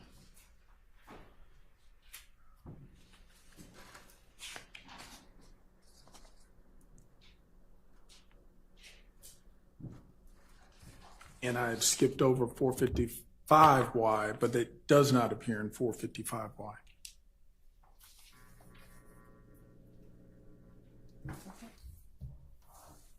So as you read over and initialed 18S with your client, I'm taking this. Yes. Did you come out, did you ever speak to the state about number 8? To the best of your recollection, did you request that number 8 be removed? No, I did not. I have no recollection of seeing number 8. I understand my client initialed it because I can see his initial. I also understand it may have been enunciated by the state at the plea, but where we went from 455Y, where it was not in there, and then it was in there, I don't know how it got there or how we missed it, because neither my client or I appeared to have realized it was there and it came in. Are you saying that you did not read this document before you all signed it? No, we read it and signed it. I can't dispute that. No, you But cannot. how What are you that talking about? number, when that was something from the very beginning we were contesting, I can only say we missed it, and it's in there. Right.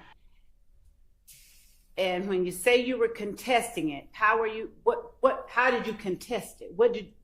Without saying what you said? Oh my God.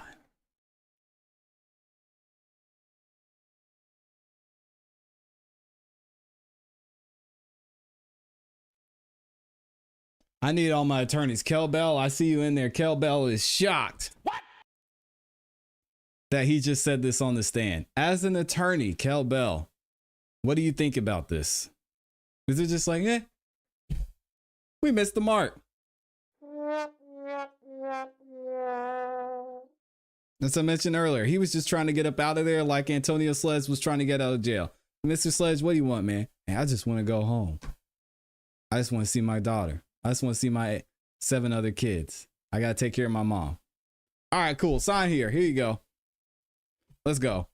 I got a tea time at 9. Peanuts Nana said, What did he say? I got your back. We're going to rewind it. This is egregious. Did you ever speak to the state about number 8? To the best of your recollection, did you request that number 8 be removed? No, I did not. I have no recollection of seeing number 8. I understand my client initialed it because I can see his initial. He said, I don't recall number 8. Also understand it may have been enunciated by the state at the plea, but where we went from 455Y, where it was not in there, and then it was in there, I don't know how it got there or how we missed it, because neither my client or I appeared to have realized it was there and it came in. Are you saying that you did not read this document before you all signed it? No, we read it and signed it. I can't dispute that.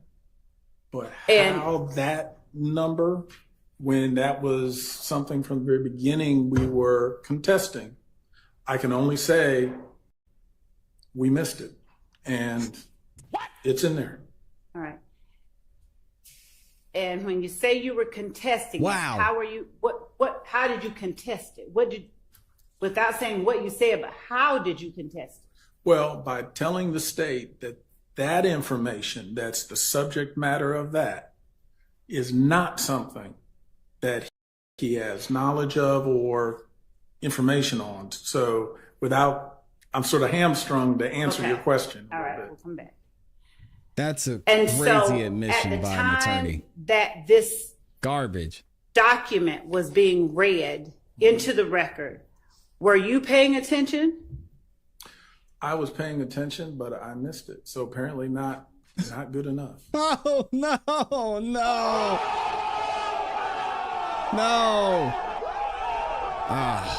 Sorry, y'all. I did not mean to put that on the screen. No.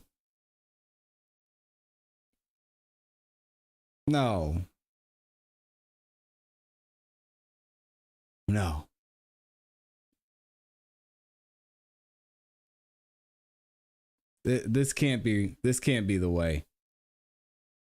This can't be real. Coach Corey says, yo, this is crazy. We missed it? What? Malpractice. Thank you for the super chats. Hope for Us says, since his attorney said that on the stand, could Mounk Tounk have leverage for release from breaking it?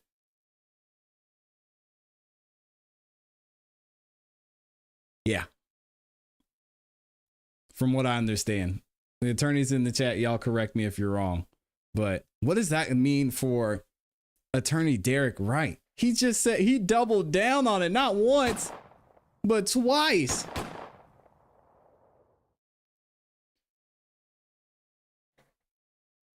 Oh man, Lauren Robinson said he's about to join Melnick. I've never seen anything like this in my life. This man just doubled down and said, yeah, I might have missed it. It was a rough day. Yeah, I probably told him to sign away 30 years of his life. It happens, right? Or information on. So I'm sort of hamstrung to answer your question. All right, we'll come back. And so at the time that this document was being read into the record, were you paying attention? I was paying attention, but I missed it. So apparently not good enough. Just as when I went over it with my client, which I did. I'm not saying I didn't, but that is something that it sort of was a surprise of this trial for me, was that was in there. And how did we miss it? And when you speak of, wow, that was a subject matter, beyond it being something you referenced in,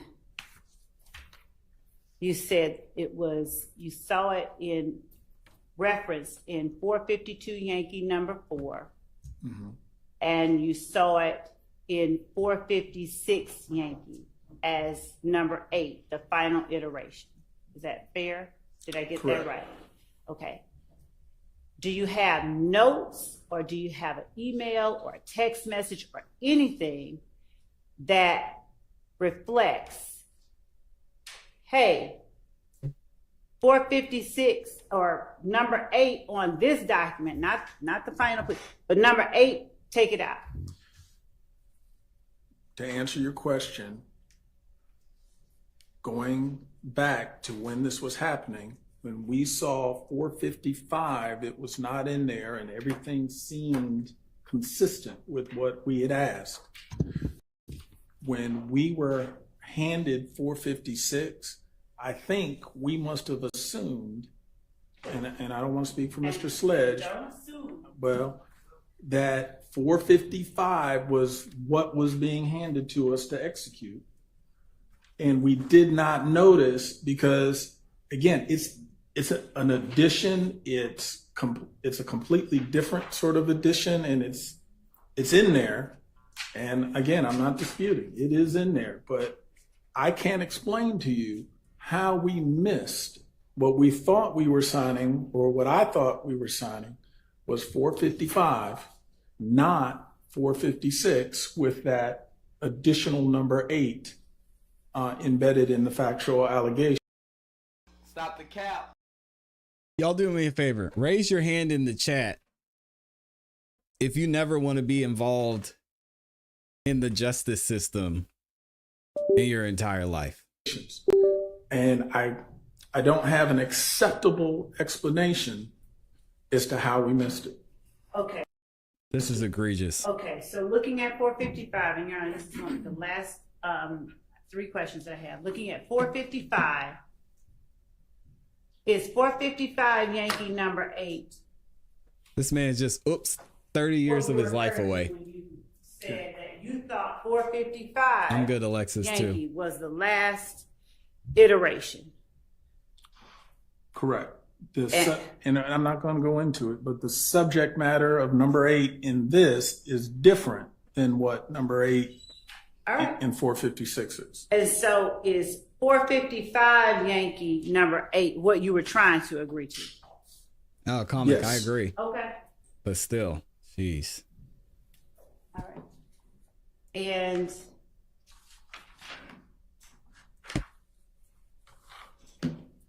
does 455 Yankee have 13? How many factual acknowledgments are in 455 Yankee? 15. And are there 16 in State's Exhibit 1AS? Here you go.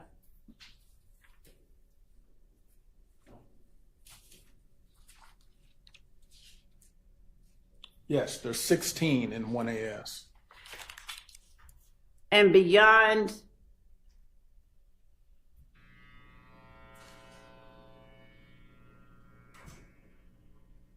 was there anything in particular about number 8 on 1AS that you brought to the state's attention at any time before now? In the very beginning, when, without going into the subject matter, You can give me just date and time if there's an email you're referring to. on December 27th, the email at 8:43, item 4 Okay. was related to the subject matter of item 8. Did you respond specifically to item number 4? I mean, did you respond specifically to item number 8 when you wrote item number 4? Hold on 1 second.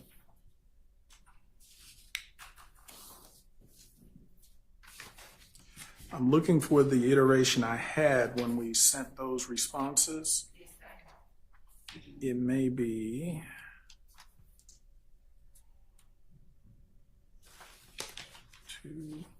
This is sad, man. If you could hand me,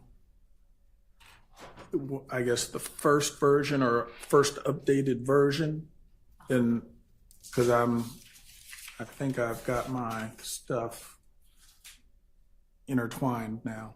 Okay. But what I was going to say, because I was going to reference what the subject matter of number 4 is. You can't do that. Right? Well, not out loud, but what I was going to say is, yes, it's the same subject matter. Yep, we talked And were you about that, speaking Sky. specifically to a number 4 in a previous iteration when you wrote and responded to number 4? Correct. All right. Your Honor, thank you. I think that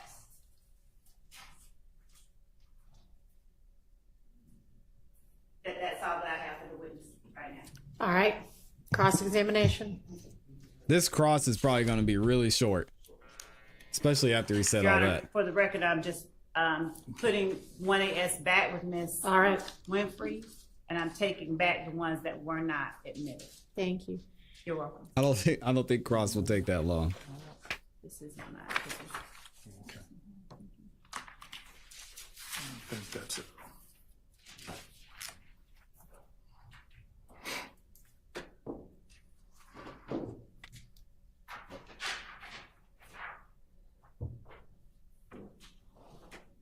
No, you're all good.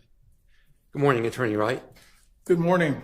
I believe we met briefly to introduce myself yesterday or the day before, but again, I'm Doug Weinstein and I am Diamante Kendrick's attorney. Yes, sir.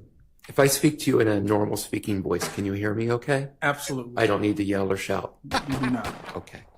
Oh, come on, Mr. Weinstein.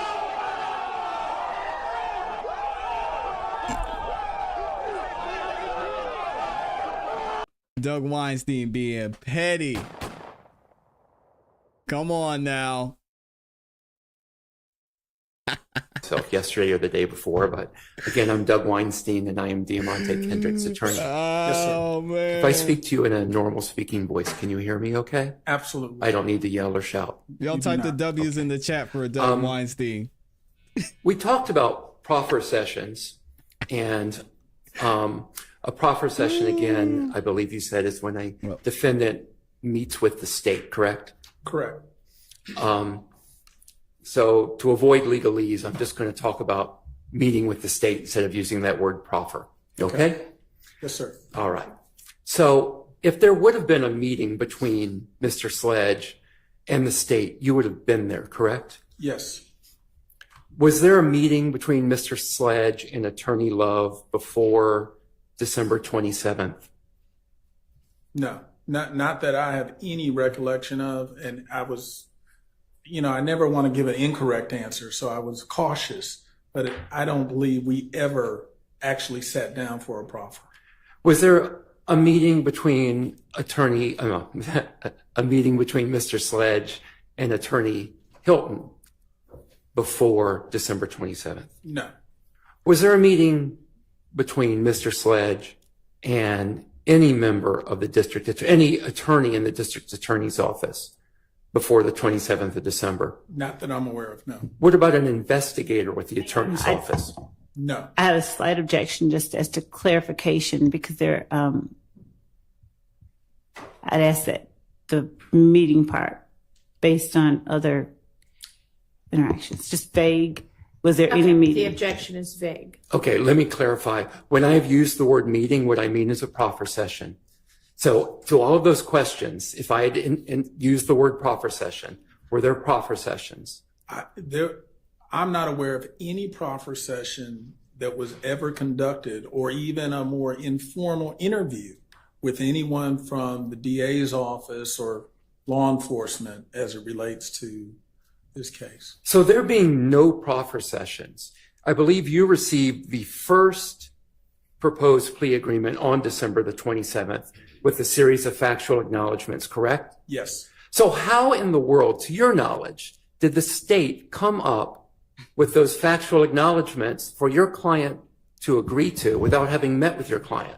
Your Honor, I'm going to object based on relevance and speculation as it pertains to how the state did something or came up with something. Then get on the stand, sister.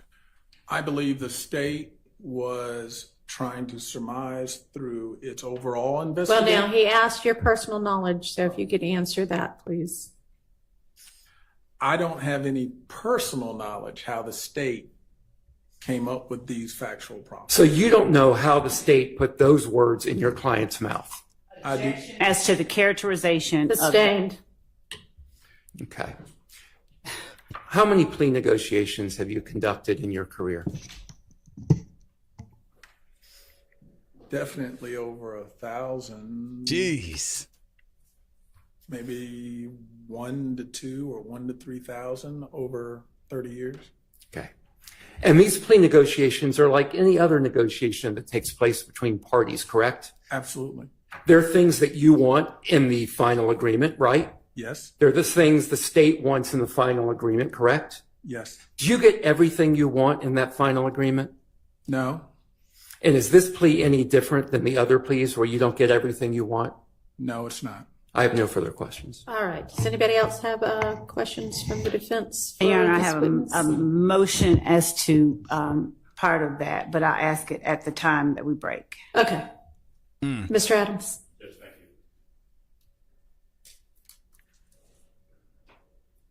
you. She doesn't like him saying that they put words in his client's mouth. That's probably going to get removed. Ace of Spades says that's 100 pleas a Attorney year. Wright, good morning, sir. That's morning, a plea sir. every other business day. Like Mr. Weinstein, you and I have known each other a long time, haven't we? Yes, sir. A couple on the weekend. All right. Actually, it might be a plea every business day. Got a number of questions for you, and I want to break them down into separate parts, okay? Okay. And same ground rules. If you can't hear me, you don't understand the question, just ask me to repeat myself, clarify, whatever you need, and I'll be happy to do that. Understood. All right. No, every other business day. Let me kind of start where Mr. Weinstein left off. Proffer session. It's been a reference, which is a meeting between your side, you and your client, and the district attorney's office. Never happened. True? Correct. Sustained. All right. You did receive, as we've seen previously, that email with the proffer agreement attached. Is that right? Objection asked and answered. I did. Sustained. You have never seen, never received, and there is no signed proffer agreement. Objection asked and anywhere, answered. is there? Sustained. And your interest in representing Mr. Sledge would have been to try and gain whatever the best situation was for him. Isn't that true? Objection vague and relevance. Overruled. Absolutely. It's an interesting question. In anything, the best interest of my client, that is tantamount. That is the absolute goal. I want not just keep them home, not just some things you might think. I want the best possible solution for the case. In this case, in representing Mr. Sledge, you indicated you'd known him for well over 15 years, true? Yes. And at the time that you came into this case, you were aware of the indictment and exactly what he was charged with in the indictment. Yes. You knew that he was charged with one count of RICO, or violating the racketeering in the RICO Act. Yes. You knew that he was charged in count 30 of the indictment with possession of a firearm by a convicted felon. I did. The count 30, the possession of a firearm by a convicted felon, is something that he was accused of. The allegation was that he committed that offense in December of 2021. Is that right? Yes. Right, and that was included in the overall indictment with the RICO count. True? Yes. Okay. Having represented Mr. Sledge before, you knew not just him, but you knew his family as well. Yes. You knew his mother. Yes. And so when you were in court over the course of the last number of days, and you heard testimony and questions about him wanting to get home to his sick mother, is it in fact true that his mother was ill? Yes. I have personal knowledge that at the time we were going over this stuff, that was something he expressed and was stressed over. That was a concern of his. Yes. You knew, and I want to kind of reference some dates. He was arrested somewhere in June, around June of 2022. Is that right? I'm relying to some extent, but I'll say to the best of my knowledge, yes. Well, you know that the case was indicted. The indictment was handed down in May of 2022. Actually, that being the case, yes. He was arrested not long after. Okay. You, and I don't want to delve too deeply into it, but you shared that at least in the early part of that, you were having some health concerns yourself. Yes, and let me back up a little. The reason I paused on my answer was, remember, there was sort of an earlier part where he at some point had charges related to this. Those charges ultimately went away. Then much later on, there was an indictment and then an arrest. That's why I sort of paused, because that earlier date is not immediately known to me. But as to once this case was indicted, then the arrest, even though I was not back to my practice yet, I was aware of it and was sort of watching from the sidelines. Okay. You were in court and heard when he was testifying about that previous matter you're referencing. In other words, his arrest and where he was charged with the murder of Donovan Thomas. Correct. And so was Woody. At the time that you come into this in 2022, you have knowledge that detectives with the Atlanta Police Department had previously charged him with Donovan Thomas's murder and then ended up dismissing it or dismissing the charges, right? Objection relevance. Goes to Overruled. his Keep it going. Yes, Mr. that's Mr. the Adams. point. like I it. was aware from before, so when this occurred, it wasn't necessarily something new to me. I was already aware that there was some history. Okay. You mentioned a couple dates when you were testifying earlier. We talked about you getting into the case somewhere around October or November of Thank you, 2022. Is that about right? And when I say get into the case, when you were healthy enough, right, Correct. to kind of resume your practice and get into Mr. Sledge's case. Yes, sir. Okay. By the time you would have interacted with him or started representing him on this case in either October or November of 2022, he would have been in jail for a number of months, true? Correct. He would have been in jail at the Fulton County Jail, true? Correct.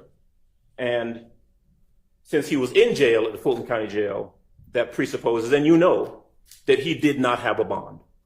Correct. Now, if you're in jail and you don't have a bond, you stay in jail. True? Correct. The only way you get out of jail, if you're in jail without a bond, is you either, your case gets dismissed, right? Correct. Or you negotiate some sort of plea or deal that gets you out of jail, right? Correct. Or you go to trial and you get acquitted and that gets you out of jail. Correct. Mr. Sledge wanted to get out of jail. Yes. He had been in jail for a number of months by the time you spoke to him, and he was anxious about getting out of jail, wasn't he? Objection, Your Honor, asked, answered, and Sustained. He discussed with you his desire to get out of jail. True? objection, asked, answered, and it gets into, Attorney-client privilege. yes. Sustained. Were you attempting to get him out of jail? Yes. All right.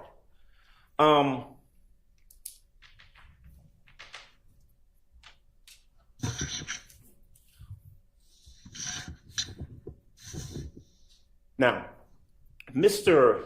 Sledge, you were in court previously when there was some discussion about what an Alford plea is that right? Yes. All right. We're Now, getting into the Alfred plea now. And one of the ways that a defendant, Mr. Sledge, could resolve a criminal case is with what's called an Alford plea, right? Yes. Now, an Alford plea, as you would have discussed with Mr. Sledge in one of his previous cases, revolves around someone saying, I'm not guilty of the charge, but I'm going to plead guilty because it's in my best interest. Is that right? Correct. Right. And you would agree with me that entering a plea of guilty, whether it's under Alford or just a straight guilty plea, can sometimes be in a person's best interest, right? Oh, absolutely. And that may sometimes be regardless of whether they consider themselves to be guilty of the offense or not. Objection, True? Your Honor, relevance. Correct. Overruled. Correct. Because as you've testified previously, people enter pleas for different reasons. Isn't that right? Correct. You having, were you the one who did Mr. Sledge's bond hearing, or was it another attorney? It was probably me. I just don't have it was a while ago. So. Okay. It was in late 2022. True? Well, I don't recall. you know what? No. His arrest on this, I wouldn't have been able to do the bond hearing. So I'm not sure who represented him for the bond hearing You're right, as it Samantha, relates you're to right. that June arrest. Okay. I was thinking of the old case, but As to that, I would have to say no, I was still on the sidelines where I wasn't cleared to practice yet. Right. One thing that you became aware of, though, when you came onto the case in late 2022, is that, as you indicated before, Mr. Sledge did not have the resources to go to trial. Correct. And it is true, as he testified. Did you hear his testimony about that? I did. And did you testify also earlier that you knew that he had limited resources and he just didn't have the resources to take this case to a year-plus trial, right? It was something that was heavy on my mind in terms of when I'd be able to return to practice, to be able to assist Mr. Sledge, because knowing he had limited resources. Oh, sorry about that, y'all. And my bad. Even, I guess, because of the relationship over the years, even though he didn't have the resources I would have liked to become involved in this case, I was going to do what I needed to do to help him. And therefore, even though it wasn't, a huge fee for, or resources for a big year plus whatever kind of trial, I wanted to get involved, make sure I'm here to get him out of this situation and help him in this case. So I know that was a long answer to your question, but yes, it was something actually heavy on my mind, which made me say, let me get back, be healthy and effective in making sure I can represent him. One of the things that you would have discussed with your client, with Mr. Sledge, would have been the risks of going to trial. Is that right? Yes. That is certainly something that you would have counseled him to consider in regards to what decision he made. True? Yeah, every client, we're going to have that conversation. It is true that you would have counseled him that, hey, look, Mr. Sledge. Objection, Your Honor, when it gets into specifics of the risks that Mr. Wright considered existed in this case. I think that is privileged information unless now Mr. Sledge has waived. All right. Well, Mr. Wright understands the obligations of the attorney-client privilege, so please do not reveal any attorney-client. She said the same thing about the last attorney that was on the stand, and I was too. going to say, I cannot answer that question because you're asking me something specific to Mr. Sledge. Sure. What you knew, though, is that had he gone to trial and been convicted, he would have been facing a potentially long period of time in prison.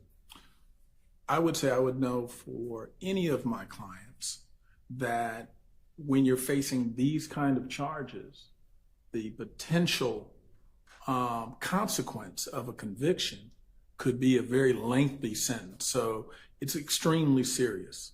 So you want to make sure you can stand guard and do the best to make sure you get the best result for your client.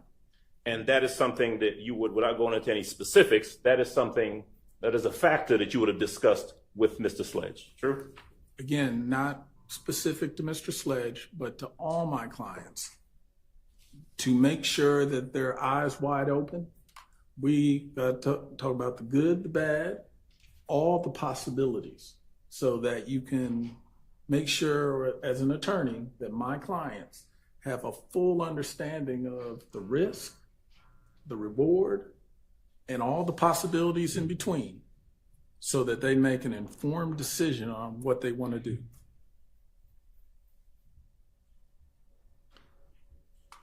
You were aware, were you not, that the state, the district attorney's office, was interested in whether or not your client would testify, would take a plea and testify? You knew that, didn't you? Yes, as of, I think the first email was sometime in November, when sort of the first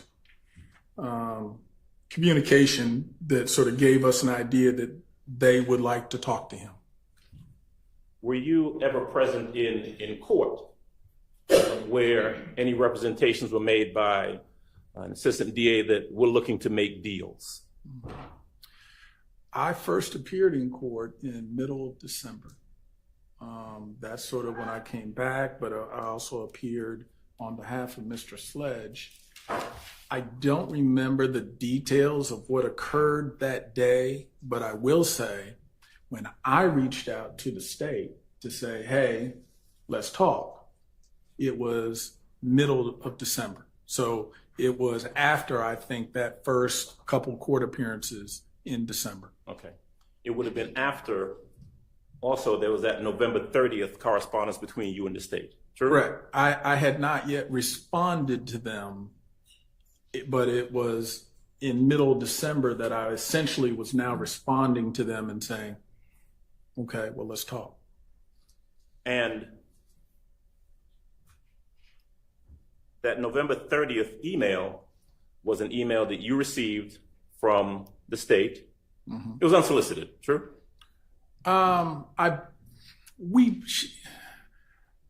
It's easy when you have emails to say, I remember this. It may have been a phone call where it is customary that even though you may see us in court, everyone seems to be one side or the other arguing. Professionals, we call each other, we talk, we communicate about different cases we may have going on.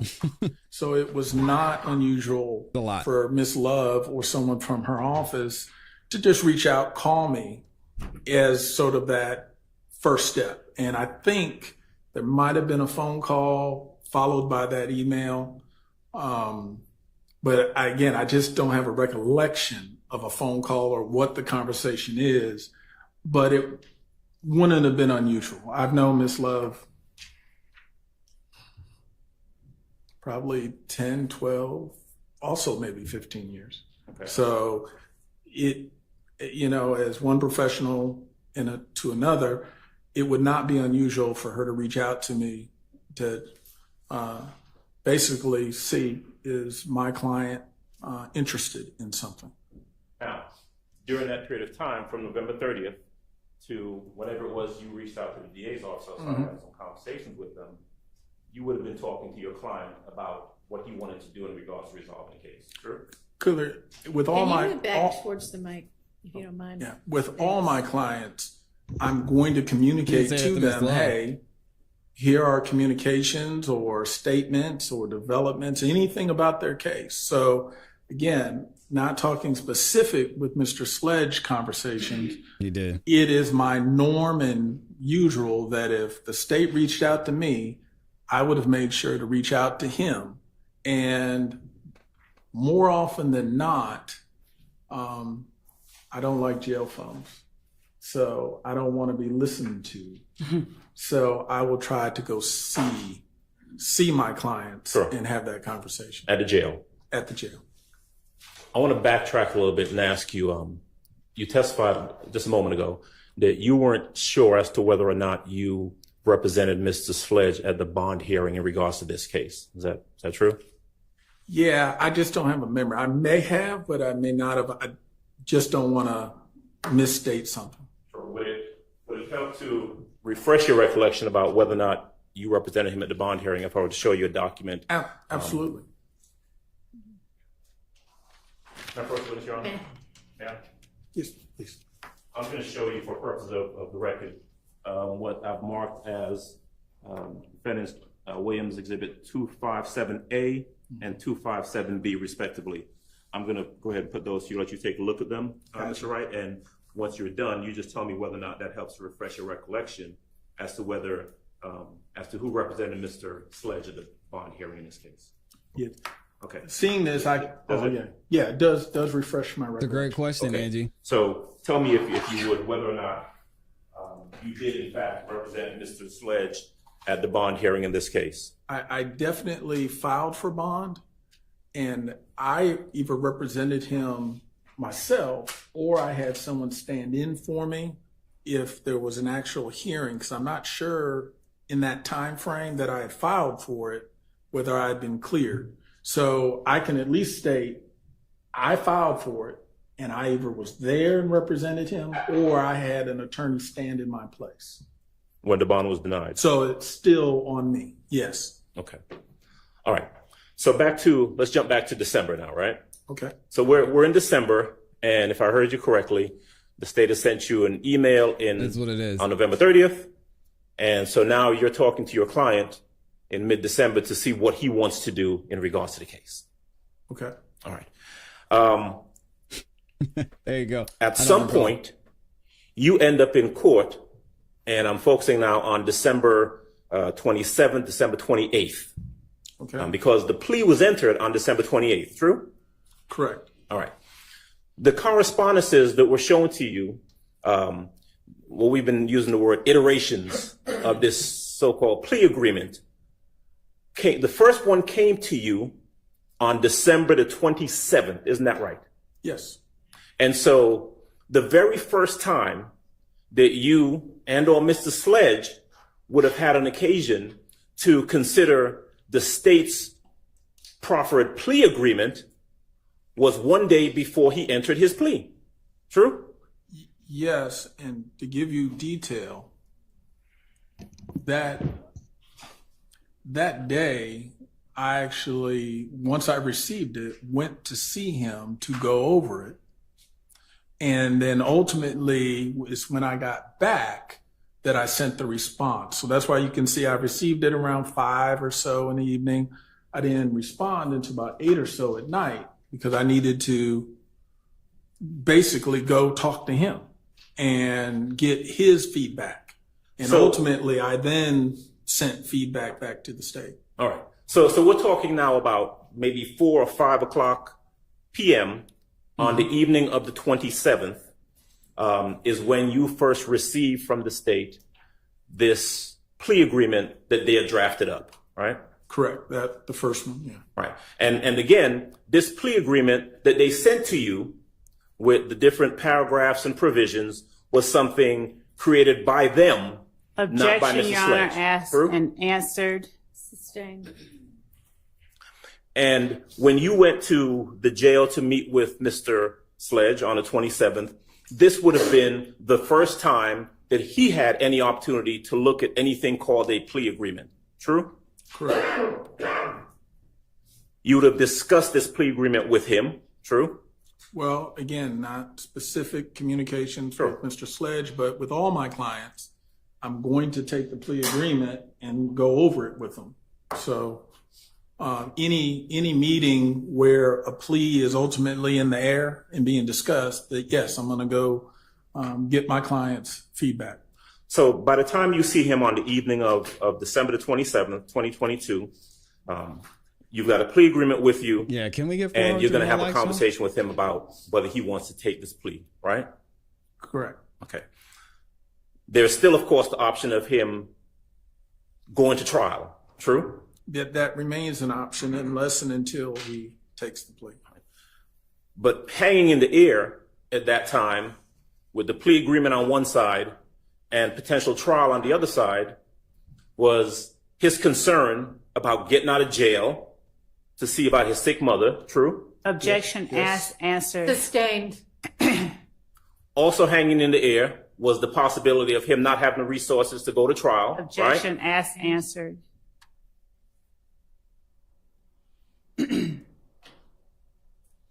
Come on, And Judge Whitaker. as you would do with any client, you'd have discussed whether or not there were things in that plea agreement that the client simply could not agree to or would not agree to. Objection, asked, and answered. Overruled. I would say, again, not specific to Mr. Sledge, but when a client reviews a plea agreement, if there are factual allegations, because there's not always factual allegations in the plea agreement, but if there are, we're going to go over those. And if we go over those and there's some disagreement or there's some need for clarification, that's something that I will go to the state and indicate, hey, there's some issues here. We need clarification or changes or what have you so that we can make sure these are accurate. And in this case, you actually did that, didn't you? I did send an email to the state indicating that there are some clarifications that we would like. Okay. So there's some negotiations now going on, or some correspondences, communications going on back and forth between you and the state. Is that a word? You on behalf of Mr. Sledge and the state. Yes. From the 27th of December, carrying into the 28th of December, the next day. Yes. True? The next day, he's actually in court. Yes. He's brought into court, and you have an opportunity to talk to him in a holding cell, a holding area outside? Yes. Okay. He's in a holding area. And it's typical a lot of times that client will be one place, the state may be in here or in a conference room, and I'm sort of the messenger of sort, going back and forth to help facilitate a negotiation. You had the opportunity to discuss with the state that there was a factual allegation in their plea agreement that you did not want, or you wanted changed. Remember that? Correct. You talked about number 3. Correct. Now, the subject matter of that number 3 revolved around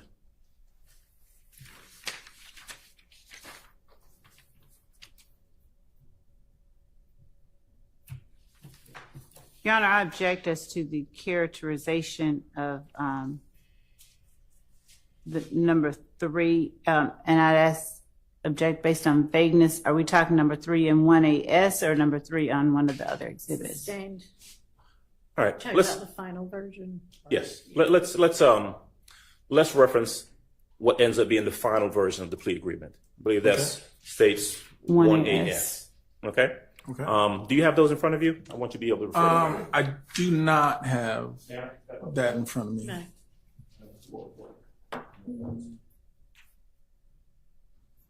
Okay. My question witness. You may. All right. Mr. Wright, I'm going to give you what's been marked as states 1AS. And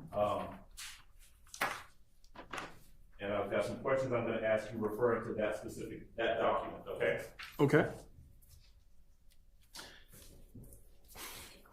You had a chance to see what would ultimately become stage 1AS and the conditions, the provisions, the factual acknowledgments that were part of that document, true? Yes. Okay.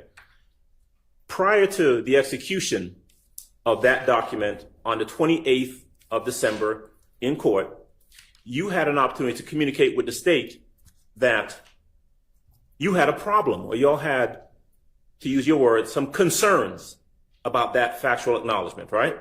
Yes. Now, that factual acknowledgement revolves around this incident about a video where Mr. Sledge was alleged to have been in a video holding a gun, making threats to someone else, to another person, correct? Correct. When the state presented any of the iterations, including that last one, right, of the plea agreement, they wanted Mr. Sledge. Objection as to what the state wanted.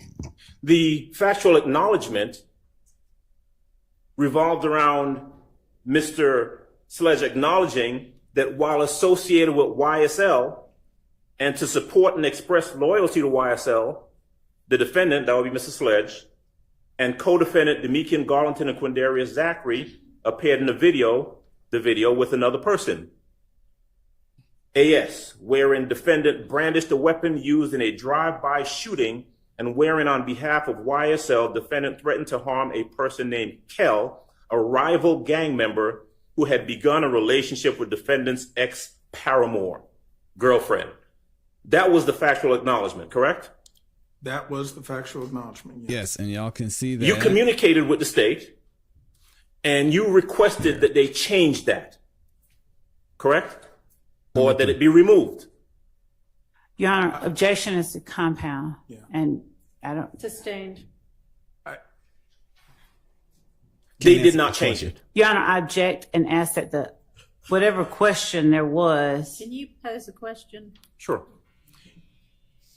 When you saw that factual acknowledgement in the manner that I've just read, in any of the iterations leading up to the 28th, you communicated with the state and asked them that it be changed. True? Yes. They did not change it. True? No, they did not. He asked. Mr. He didn't Sledge demand. still initial that, correct? Correct. And that's an example of sometimes, as other counsel has asked, you try to get everything you want in a negotiation. Some things you may have to live with. And ultimately, this was an item where They weren't going to budge. someone could try to argue whether two things are true at the same time. That is this just a boy-girl and another boy issue, or is it a YSL issue? But a decision was ultimately made that if it wasn't getting changed, we either had to live with it or stop the process. And ultimately, that stayed. But the reason that you wanted it changed, Hold on.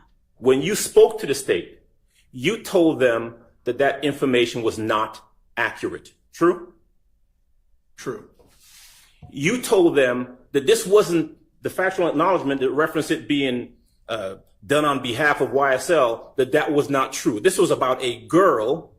Your Honor, And not objection about- as to the compound nature of that question. Dang. You told them that that incident was not about a gang-related incident. True? True. You told them that it was about a dispute over a girl. True? True. But they did not change it. Objection asked and answered. Sustained. Were you present? You were present in court when Mr. Sledge testified that he thought that he would have an opportunity to, notwithstanding his initials, explain his answers if put on the stand. Did you hear that testimony? I did. Did you again, without going into any privilege and to your observation? Well, actually, strike that.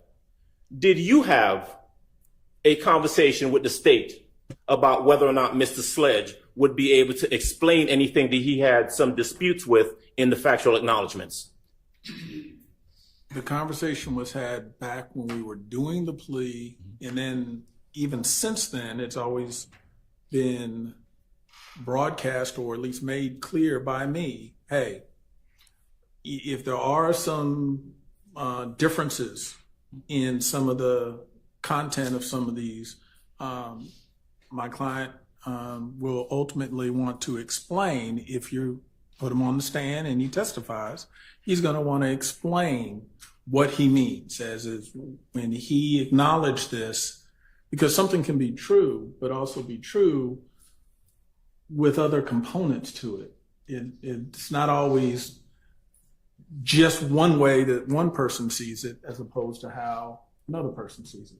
And he wanted to be able to at least explain that. I think he often referred to it as his truth. And that was really him just wanting to explain. You discussed that with the state. Yes. Objection asked and answered. Overruled. You can answer.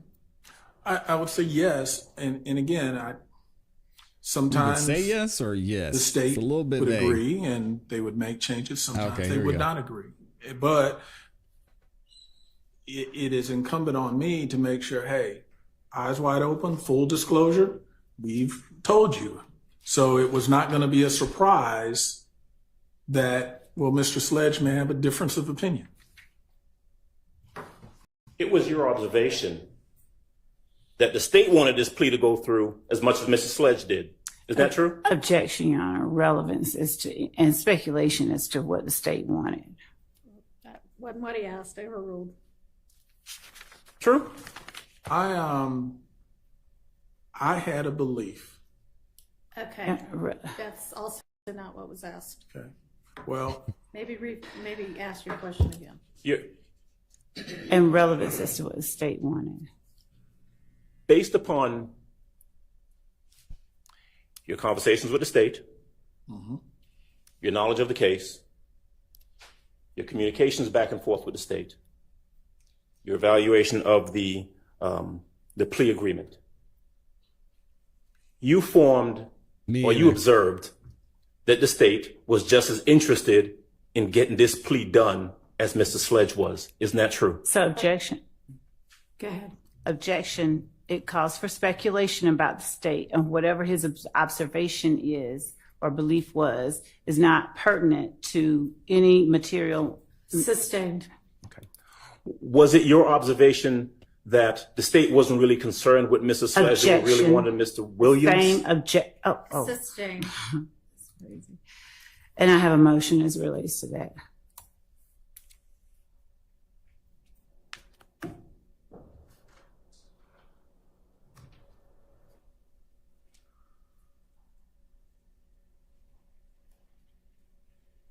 Sustained. Ask your next question. Okay, I thought you were waiting on the emotion.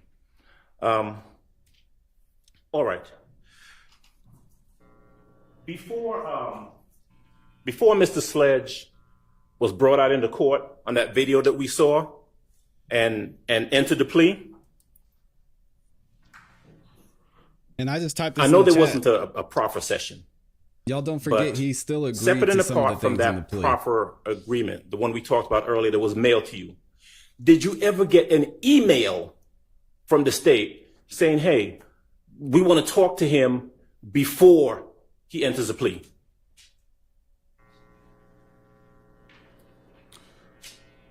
I'm not sure if they asked, but on the same token, my client never expressed an interest in talking to him. So I can't necessarily say it was the state or the defense that kept that conversation from happening.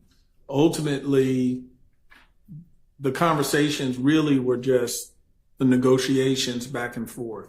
Okay. I got a question I want to jump ahead and ask you about first and then come back to the plea. So the plea is entered on December 28th, 2022, right? Yes.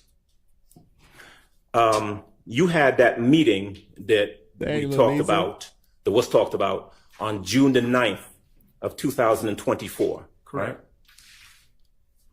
right? At any point between December 28th of 22 and June the 9th of 2024, did the state ask you to bring your client in for an interview? Objection, Your Honor, relevance. I don't believe so. I know we didn't meet with the state until we ultimately did in June of this year. But we always just sort of figured we were standing by, and it was always our hope we weren't going to have to testify. So we were hoping, hey, we're on the sidelines and we're no longer relevant in this. And then ultimately it was this year that they said, we need to sit down with you, and yes, you will be testifying. In 2024? In 2024. No, In the middle of the trial. evidence has been shown this entire trial. Sustained. Okay. How about this? Did the state ever send you any questions that they might want to ask your client? Objections, Your Honor. Can I- Relevance as to whether or not the state ever sent any questions. All right. So move on to your next question. You knew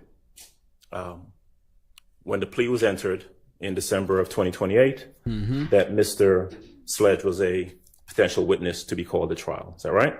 Correct. Okay.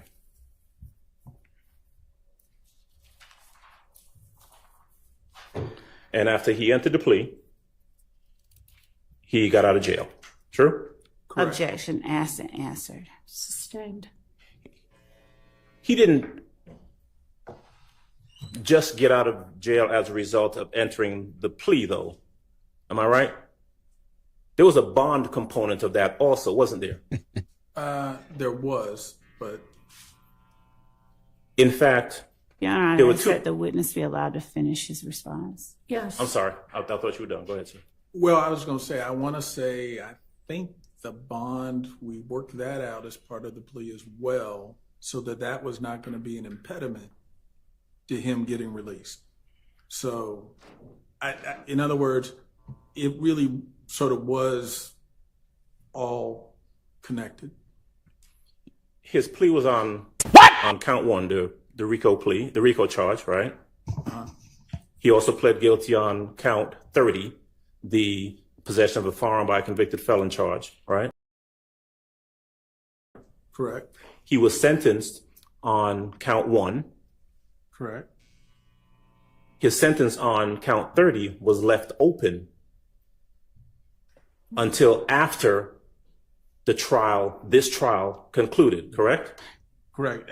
In my practice, I find that it's not atypical for a state when they do enter into an agreement with a defendant to try to have something Thank you, Amy. held over so that the defendant's participation, they can make sure the defendant just doesn't show up and show out. They come and do what they indicate they're going to do. And therefore, count 30 being held open was not atypical. Right. His plea agreement and his plea require that if called to testify, he come in and he testify truthfully, Correct. consistent with the plea agreement, correct? Correct.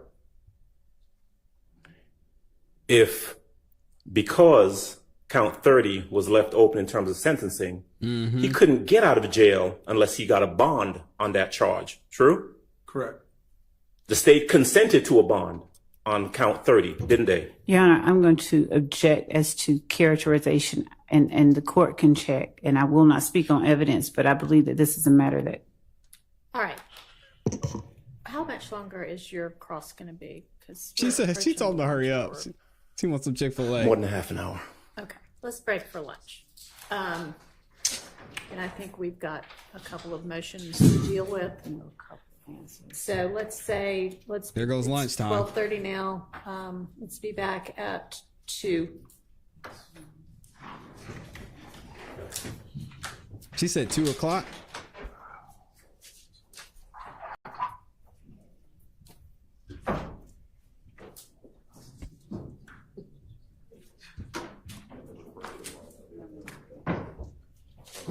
So let's hear what these motions are, because I think Miss Love's going to go through them right now. Let me see. Oh, no, maybe not. Let's just wait and see what happens.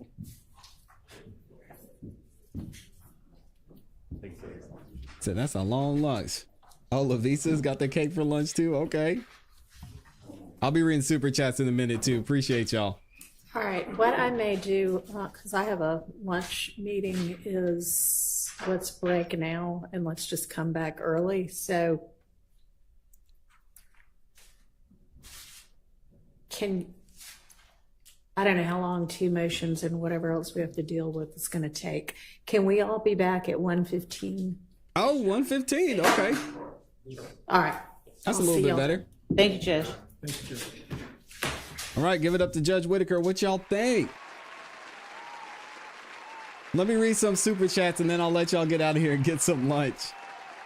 Crazy morning/afternoon. I think Mr. Adams was asking some great questions, but at the same time, some of the answers we were getting from Mr. Derek Wright, in my opinion, were helping out the state.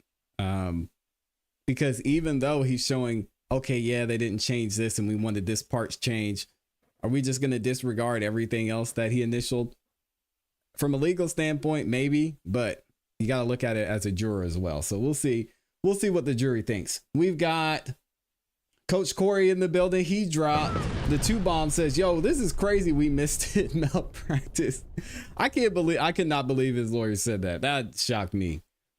Hope for Us is in the building, drops the 5 bomb, says, since his attorney said that on the stand, could Mounk have leverage for relief from breaking it? I believe so. Now, again, I'm not an attorney, so I will have to do some investigating and find out exactly what that would look like. But from what I understand, that would give him grounds to, what's the word I'm looking for? Not dispute, but I can't think of the term right now. Basically argue against the plea. But yeah, great question. And I'll give y'all a better answer about that when we come back. BBSC says, he drops the 10 bomb, says, so I'm hearing him say it looked good on 3. That makes me think they assumed the final version was a copy of 3. They didn't read it. He just made my point entirely. Yeah, he just said, yeah, just sign it real quick. We're good. We trust the state. We got Michi in here with her first super chat. Thank you, Michi. Drops the 2 bomb, says, love watching this poop show with the ClassE Beats fam. Give it up to Michi there. Thank you. And then Amy, you know, she's ready for lunch. She's got the cake in there. Lord. The ice cream. Oh, we got a new one. And the banana super sticker. Shout out to Amy for the super stickers. And then Lavisha said she doesn't want to be the only one that doesn't have cake. So she's got some cake too. Thank you for the super stickers. And then my guy Mar is in the building as well. He said, I'm ready for some drama today. Well, Mar, you definitely came to the right place. Again, let me double check and make sure I didn't miss anybody in the chat. I appreciate everybody who's in here. Thank y'all for liking the video. We had over 800 likes. Over half of y'all liked the video already. If you could do me a favor and make sure you like the video. Not only is it free, not only does it help the channel continue to grow, but it lets the algorithm know you guys are enjoying the show and it shares it with more people. We are not going to be here after lunch. It's a short live streaming day for me today, but we'll be back tomorrow morning. I'm sure there's going to be more fireworks and I'll be checking in to see what goes on this afternoon so I can give you guys an update tomorrow morning. Thank you again to everybody that's in here. Always good to see y'all. I appreciate you guys interacting. We'll probably get some phone calls in tomorrow too. So if y'all want to call in, the link is always in the pinned comment in the chat and in the description. Hope y'all have a great rest of your afternoon. You know what to do. Keep growing, keep pushing, keep it classy. We gone. Peace. Thank you, Ace. Thank you, Ace of Spades. I appreciate you.